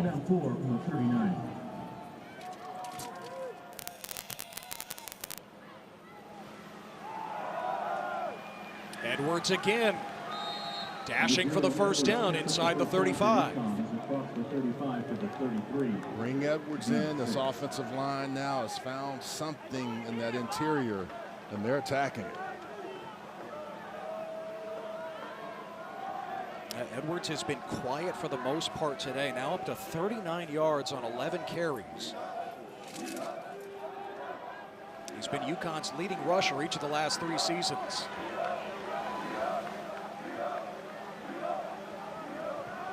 Once again, Edwards trying to bend it to the outside, and great pursuit by Marcus Williams. That Rice defense there was just nasty. Nowhere for Cam Edwards to go. You're going to see push back here because there's pressure, then one hit there, and then another. Levante Johnson comes in, and Marcus Williams cleans it up. Loss of 4 yards on the play. We tick down close to 6 minutes remaining in regulation. Rain has subsided now just for a moment. Victor Rosa with the catch. And to the 30-yard line to bring up a better 3rd down situation for UConn. They'll need 7. It's one of those situations where Rosa is in position. He does a nice job of securing the catch after the rain. Stops him from getting extra yards, but secures the catch and picks up some yards so they can be in 3rd and more manageable. Last few times, Rice has come with 3 and dropped 8. Let's see what they do here. Murphy motions out. Rice brings 3 again into the flat. Murphy takes a shot. It's Peyton Stevenson, the 5th-year senior. And it's 4th down for Connecticut. Chris Freeman will come on to try for 3 in the lead. A really nice play by this defense. They show you what they're going to do, and if you throw the ball, it gets you a better situation, but still a pretty long field goal. A 46-yarder, again with the rain just now coming down. Freeman hit from 45 earlier in the half. This from 46, and this didn't have a chance. Freeman slipped. So his school record field goal streak comes to an end at 12, and the game remains tied at 24. That's the second time he slipped. The other time it was just doesn't hit it clean and doesn't get his footing. Yet he made that extra point when he slipped earlier. This is a far different ask from 46 yards. In the elements, the slick turf, and the frustration is evident. Can you blame him? Now Rice with a chance with 4:51. And Quentin Jackson squeezing ahead to the 32 for a gain of 4. Jackson picks up 4 yards. A lot of their success has been in that interior of the defensive line. They found something that they're going to, and it's been consistent. You know, Buck, you talk about 4-minute offense. I mean, the game is tied here, but Rice would love this kind of situation to just march down the field and end it in regulation. Turner, the former UConn Husky, trying to cut it back. He goes down with Donovan Branch nearby, and it's 3rd down. Yeah, really nice job by Branch. Number 11, Donovan Branch. Got a linebacker out there, Aaron Turner, and he does everything he needs to do to tackle him in open field. Under 4 to play and a 3rd and 5 for Rice. Owls are 5 of 14 on 3rd down. Jackson twisted down. Damon Brinson makes the play for UConn.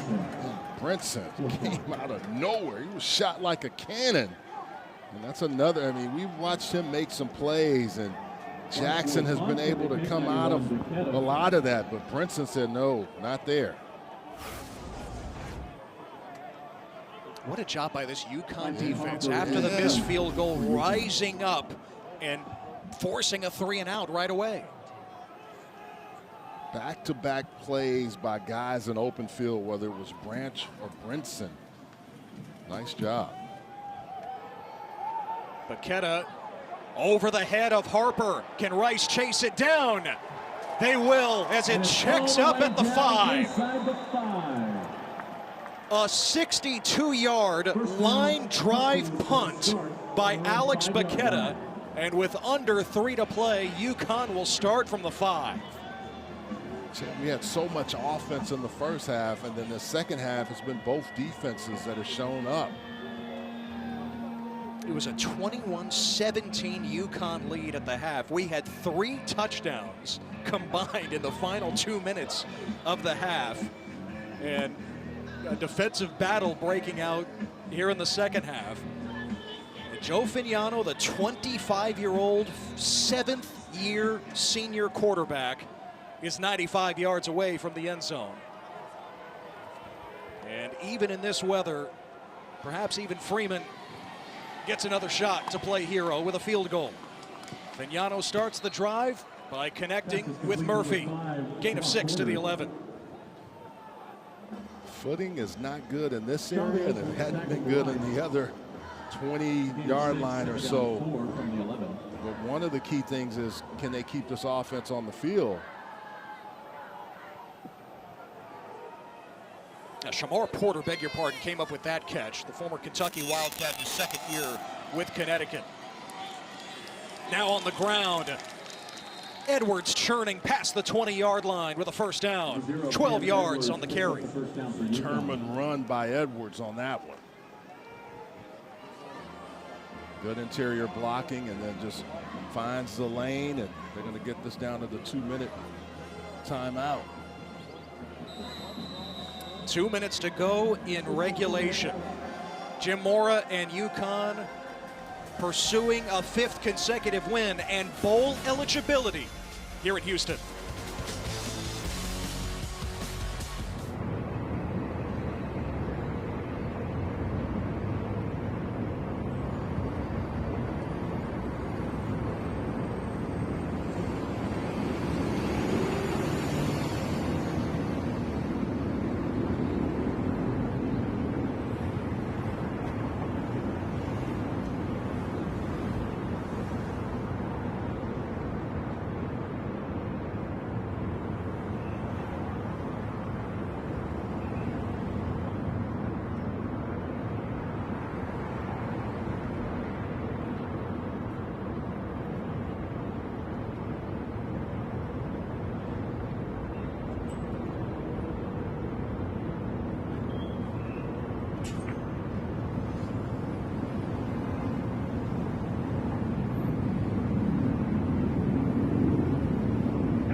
Jim Mora told us this week he's struck by the growth and confidence from his team. From can we do this in an overtime loss to Syracuse to yeah, we can in a game-winning drive against Buffalo a few weeks ago. Now the mentality is we expect to do this. He expects magic from Joe Fagnano now, 2 minutes to go in a tie game. There's a calming effect on him and the coaches when he's back there.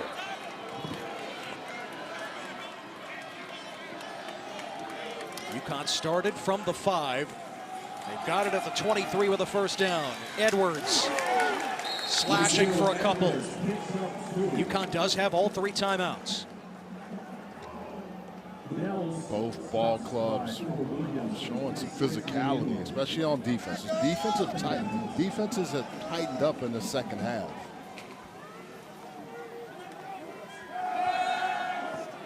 On 2nd and 8, Fagnano over the head of Bell, and it's 3rd and 8 for UConn.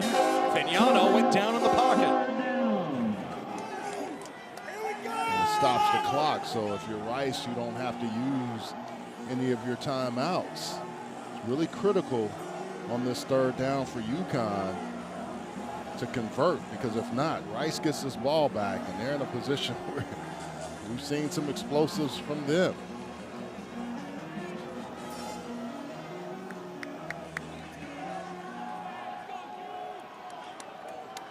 Watch for Skylar Bell in the slot up top. On 3rd and 8, Fagnano scrambling and spinning and stopped well short of the marker. This defense has really impacted the game for Rice. They've got guys back. They're not letting Fagnano find his main guy. Fagnano even has a little bit of a slippage here, but once he takes off, look at how these guys convert. You see those 2 turn and say, let's go get him. There's 4 or 5 guys that are in position as soon as he starts to run. Good defense by Rice. And we had heavy rain all morning here in Houston. Didn't have any rain during the game until about early in the 4th quarter. The skies opened up. It has stopped for now, but the footing has not been great. And whistles blow before the punt by Stutz. Game clock operator, please reset the game clock to 1 minute and 20 seconds. Got to adjust the game clock. Add another second here. And Fagnano on that scramble going out of bounds. That clock stopped at 1:23. And your point earlier, again, Rice didn't have to burn any timeouts there either. On any of that drive, whether it was incomplete pass or running out of bounds, it played into their favor. Stutz gets it away. And the fair catch by Thompson inside the 30. A 43-yard punt. So Rice has an opportunity to end their 3-game losing streak. Quentin Jackson, big play machine today. A couple of 70-plus yard touchdowns, one on the ground, one through the air. And remember that missed field goal by Chris Freeman earlier in the 4th. Again, tough situation with the field. He slipped on that 46-yard attempt, but it would have put UConn on top. And if you're looking at Rice, Enoch Goda is long this year is 49 versus Prairie View. Jackson just can find no room. UConn ready for it. Gain of only a yard. And a timeout here, I believe, for Connecticut. He ran for 10, but actually going to be accounted for 2.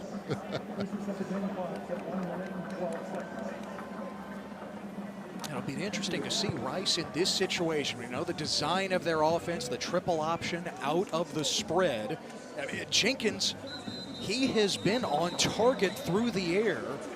Can they dial something up to move it quickly down the field? Again, they still have all 3 timeouts. Yeah, he is really throwing the ball effectively. Probably the best I've seen him all year. I mean, even though he's a 67% completion percentage guy, today has just been really, really good for him in the passing game. Watch for the screen here down low. Jackson, instead the keeper by Jenkins. And a great open field tackle yet again by Damon Brinson. Brinson has just been outstanding from that that third level, coming down and just making plays. Listed as a free safety. Good communicator, just one of those guys that's always around. And watch three, recognizes it and just comes through, gets by the blocker. This was really nice. When you talk about an alley player, that's what you want to see from your safeties. Can they come in the alley and they don't care how dark it is, they don't care who's in there, they're going to come and just wallop you. Buck, UConn called another timeout there, so down to 1 remaining and 3rd and 7 upcoming for Rice. In essence, you're forcing Rice's hand, and if they throw it and don't complete the pass, clock stops for you there.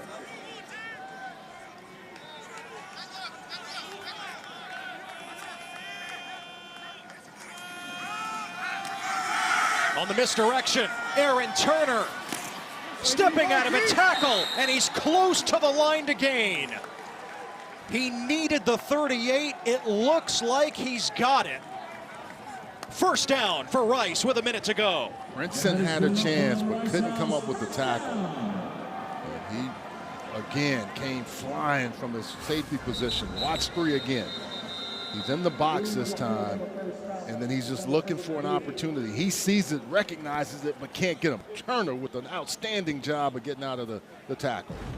Buck, they're going to take a closer look at this. That play is going to be under review with 1 minute to go. Boy, it was awfully close there, right at the marker, the 38-yard line.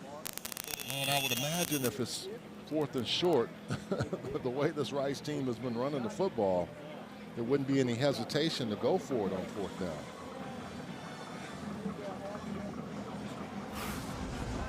So as Tim Rich takes a look at it, let's look at it as well. Again, needing the 38. You know, at first glance, Buck, I really thought, as we slow it down, I thought he was short. I thought so too from the naked eye, but you had the official right there on the spot.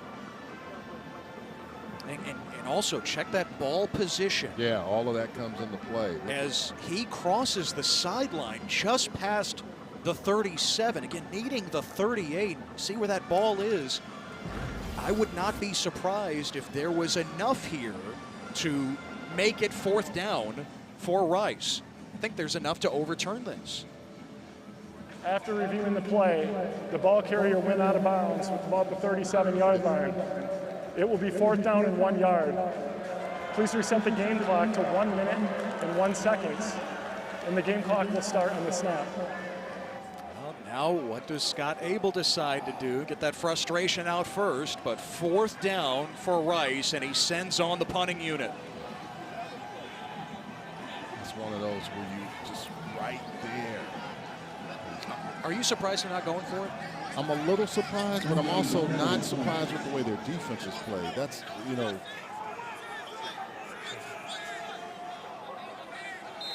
Yeah, on their side of the 50, but still 4th and a yard for the spread option.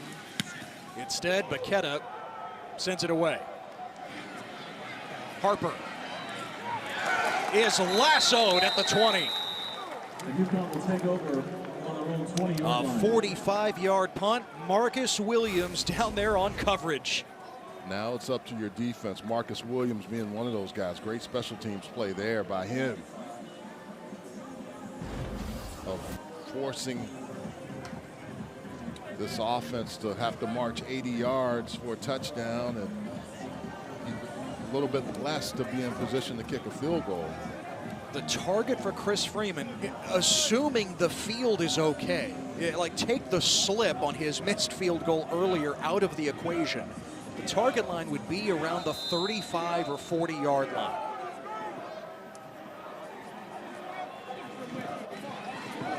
One timeout left for UConn, 52 seconds. Vignano tried to dump it to Vereen. It's low and incomplete. Ty Morris knocked him off the route, and he never could get back on track. Vignano wanted to find him, but couldn't get to him.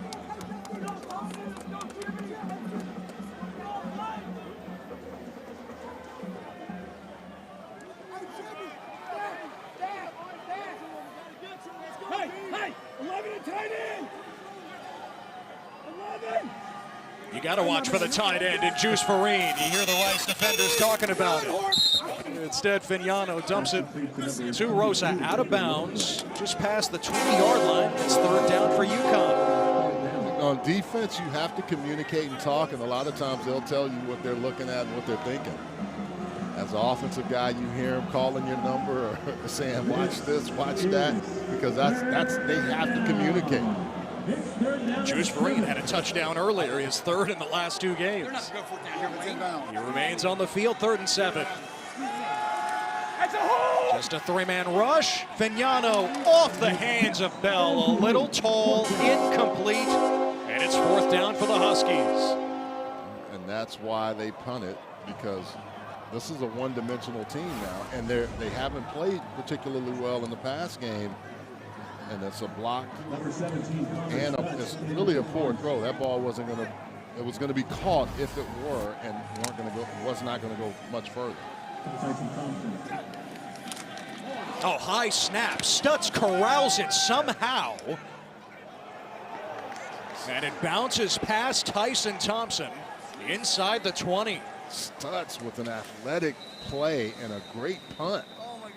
That could have been disaster for Connecticut. Instead, it's a 57-yard punt. Great hands, and then pulls it down and still able to get his steps in. But man, that's why I was always the backup snapper. Okay. Snapped pretty well, but there were going to be times where I was going to be Newt LaLoosh from this long snapper position. That's why you were number 2. I get why now. Rain starting to pick up again here. 26 seconds to go in regulation. See how Rice plays it with a couple of timeouts left.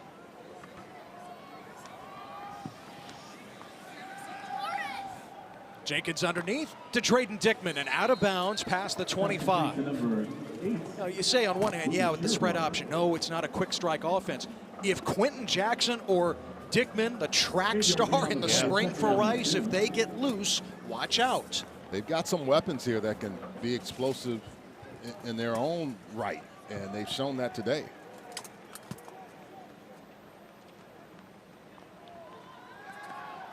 Jenkins again into the flat, this time Aaron Turner. Turner fighting toward the sideline, but he's taken down inbounds, first down at the 39, 14 seconds to play, and a timeout. 30 seconds. Nice little throw out there to Aaron Turner. He just keeps fighting and battling. Knowing this UConn team, having some familiarity with it between his time. Now for Rice, it's the first of 4 consecutive games here at home in Houston. It's a short week coming up. They'll play on Halloween against Memphis, fresh off their big win over South Florida earlier today. That game Friday night will be on ESPN2. But 14 seconds remain in regulation. And 1 timeout left for the Owls. Jenkins takes off. And he slides just short of midfield. And Rice is going to have to burn that final timeout with 7 seconds to go. 30 seconds. Well, now you're looking at opportunities to drive the ball down the field as your only opportunity to kind of get in position for a touchdown or a field goal or play for overtime. Got some options. And the question is there enough time for Rice, 7 seconds, to work the sideline and put it in a somewhat comfortable range for Enoch Goda? The target for him is around the 33. This rain keeps picking up, so that doesn't. Boy, it has. It's become a deluge now. This is the hardest rain of this 4th quarter, and no rain the first 3 quarters. And as Rice comes out, now UConn calls its final timeout. 30 seconds. You can hear it on the microphones.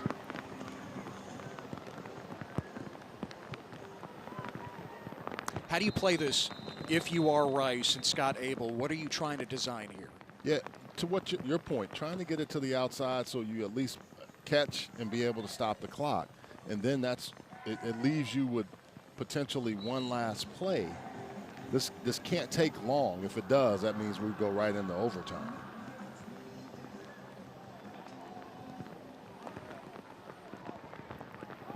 A little confusion between the receivers as to where to go.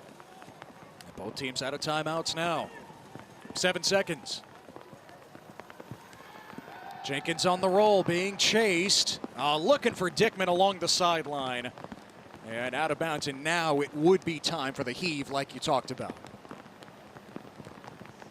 And with this rain, you'll either heave it or you'll just say, let's play this so we can get into that overtime situation.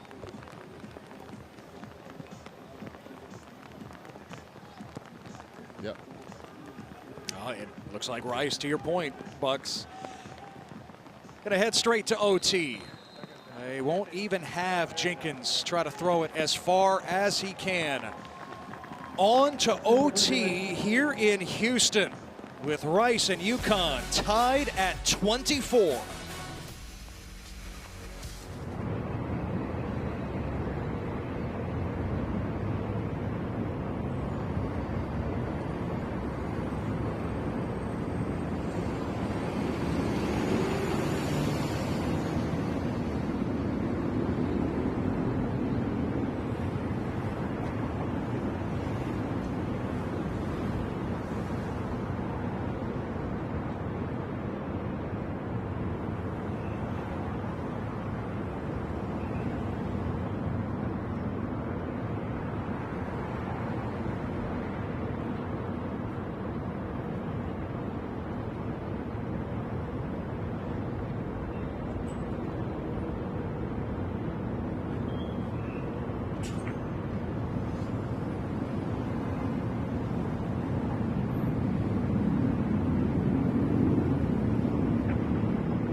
Welcome to Overtime, presented by Cheez-It.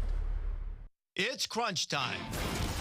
In the first overtime, each team gets a possession starting at the opponent's 25-yard line.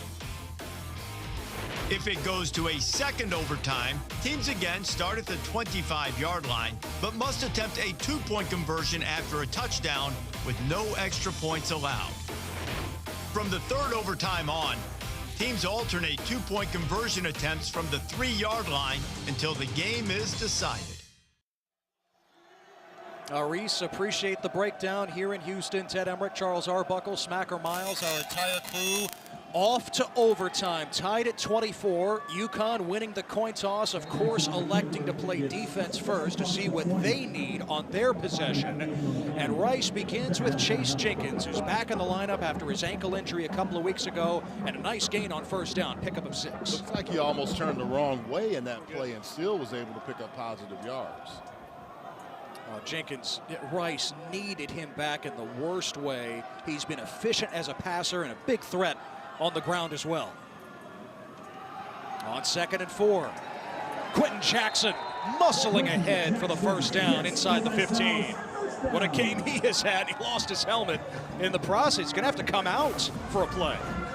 Quentin Jackson again. Look at that interior line blocking. He just sees a gap. He can he's so short in stature that you don't see him, and then all of a sudden he comes out on the other side. Some physicality as well. More than 200 yards from scrimmage for Jackson today, but he's got to exit after losing his helmet. And DeAndre Hardiman Jr., the true freshman, who tied the game with his first career touchdown, is in there now. And here is Hardiman, banging for a couple down to the 12. Hardiman is one of those guys that runs the ball effective for them. See Jackson coming right back in.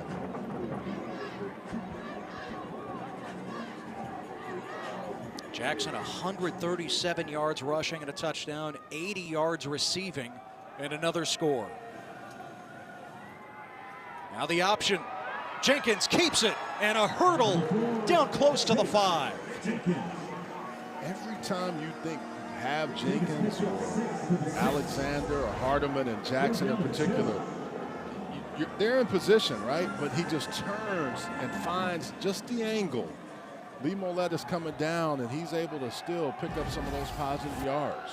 3rd and a yard for Rice. Jackson struggling, reaching out. It's a touchdown. Quentin Jackson would not be denied here at overtime. Trifecta for the young man. He has just been so effective today. And again, look at the blue jerseys push. Look at that push up front and just enough blocking. He knows he has one man to beat, and he's able to do that right there. They may look at this. And forget about as long as that ball crosses the plane, we're checking the knees here. Doesn't matter that that ball pops out after. Once you break that plane, that white paint on the turf, play is over, it's a touchdown, assuming the knee is not down here before he crosses the plane. Thigh, and from that angle, it looks like it's crossed, but I can't tell you. It looks like he had enough there.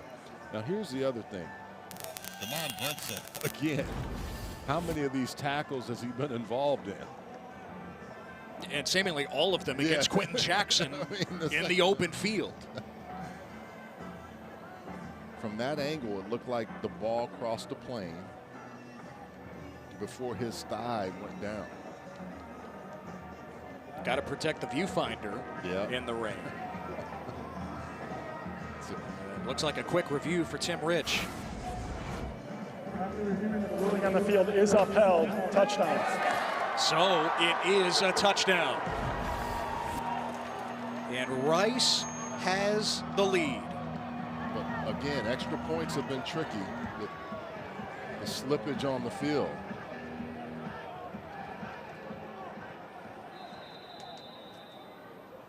I remember for Chris Freeman of UConn, he slipped at this end and still converted. Enoch Goda knocks it through. So a 31-24 lead for Rice here in the first overtime. And UConn knows exactly what they need. Down a touchdown. This is why you play. You can talk about what it looks like on paper and everything else, but when you show up, this is what you have to do. This Rice team clearly was in a much better position this week than they were last time we saw them. Joe Fignano has cobbled together another 300-yard passing day, plus 3 more touchdowns. They're going to have to rely on his arm again here in this overtime. In his 7th year of college football, and 25 years old, hoping to lead UConn to new heights before the end of his career. The overtime possession starts with the run by Edwards down to the 21, a gain of 4. Can't say enough about this Rice defense either. Second half, neither team, I mean, both defenses really showed me something in the second half. Again, it was a 21-17 Connecticut lead at the half. Explosion after explosion from both offenses. And just a couple of scores in the second half combined. Now Fignano all alone in the gun. And the screen. Inside the 10. And a big play there for UConn. And Terrence Smith, the return man, goes for 15 to match his number. You have 2 blockers in front, both tight ends, and Terrence Smith with a really nice catch and run after that. So 1st and goal for UConn.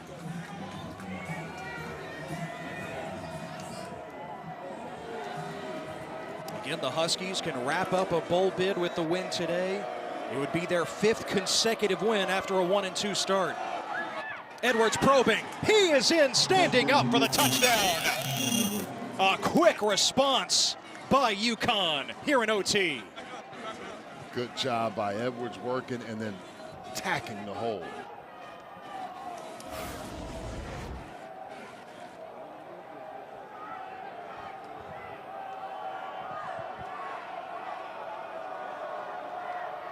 And by the way, Chris Freeman and the extra point unit coming out to tie the game and send it to a 2nd overtime. Remember, he slipped on that extra point earlier in the game. He finds his footing here, and we're tied at 31, going to overtime number 2.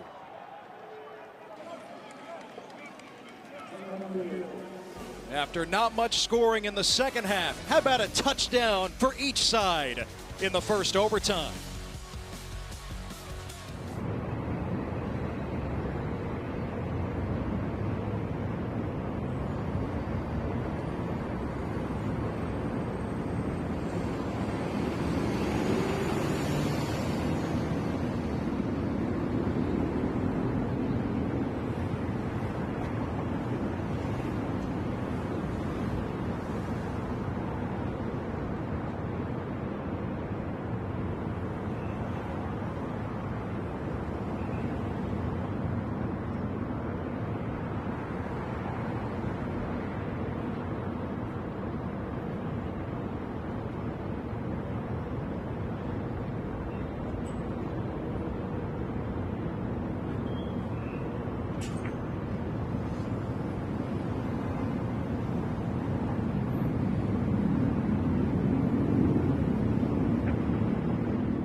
Well, Chris Freeman slipped on an extra point earlier in the game. How about the job of Connor Stutz? Wipe it down where you're going to place the football and where Freeman has to plant to let it fly. Well done by that unit, and off we go to the second overtime. He has multiple things to do there. He's a holder. He has to catch the ball, but he has to make sure he wipes on and wipes off to make sure Freeman has a clean area. Wipe on, wipe off. Where have I heard that before? Second overtime starts with UConn in possession. Fignano wants it all. Incomplete. Off the fingertips of Raymello Murphy. Yeah, he had Raymello Murphy there. Scored a little long.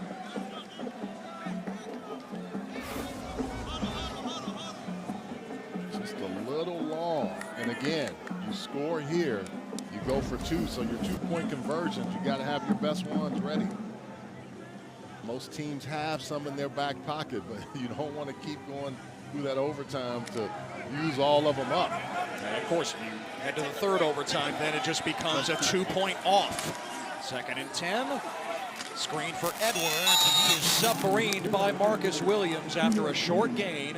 3rd and 7 coming up. Just like Brinson on the back end for UConn, we call Marcus Williams' name, or Joe Chavez. One of those two has been around.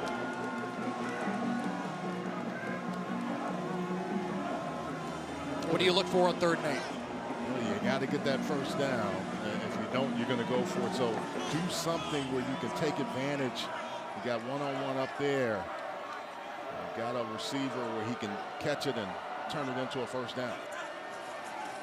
Morris on the blitz, picked up by Edwards, but Fagnano still affected. Hit as he threw it, incomplete. How about Ty Morris fighting through that block? Ty Morris told us he was going to be all over the field, and he is. I mean, he has not been denied today. So a 41-yard try for Chris Freeman. Once again, Stutz wiping down the turf for the lead in the 2nd overtime. Freeman can start a new streak. 34-31 Connecticut.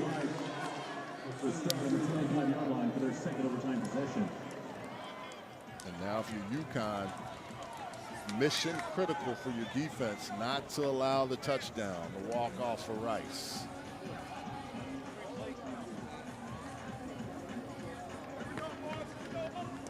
Chase Jenkins jogs back out there.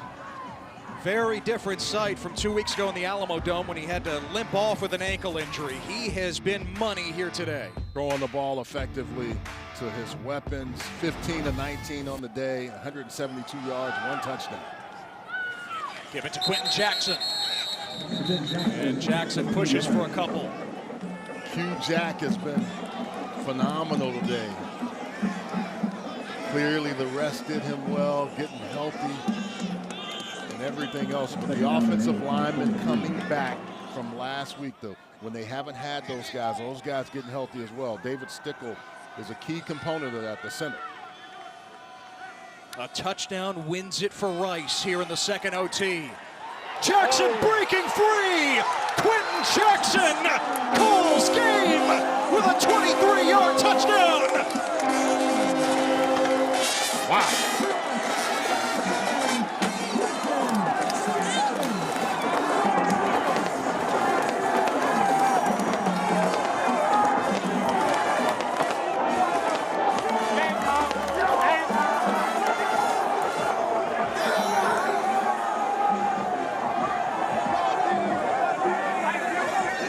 Quentin Jackson's 4th touchdown today seals it for Rice.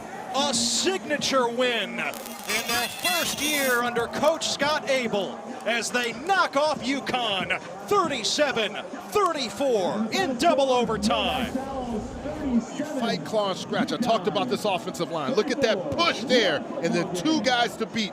Quentin Jackson has been doing it all day, and it doesn't surprise me that he does it there. Look at that blocking. Tight ends, they got offensive linemen who have come back healthy. And what does it do? It makes a healthy day and a healthy dose of touchdowns for Quentin Jackson. Small but mighty.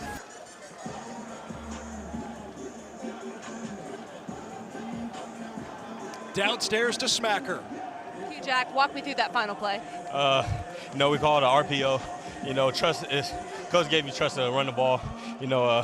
Made one guy miss. Just we needed this win. That's all I could think about, just getting this win for my team.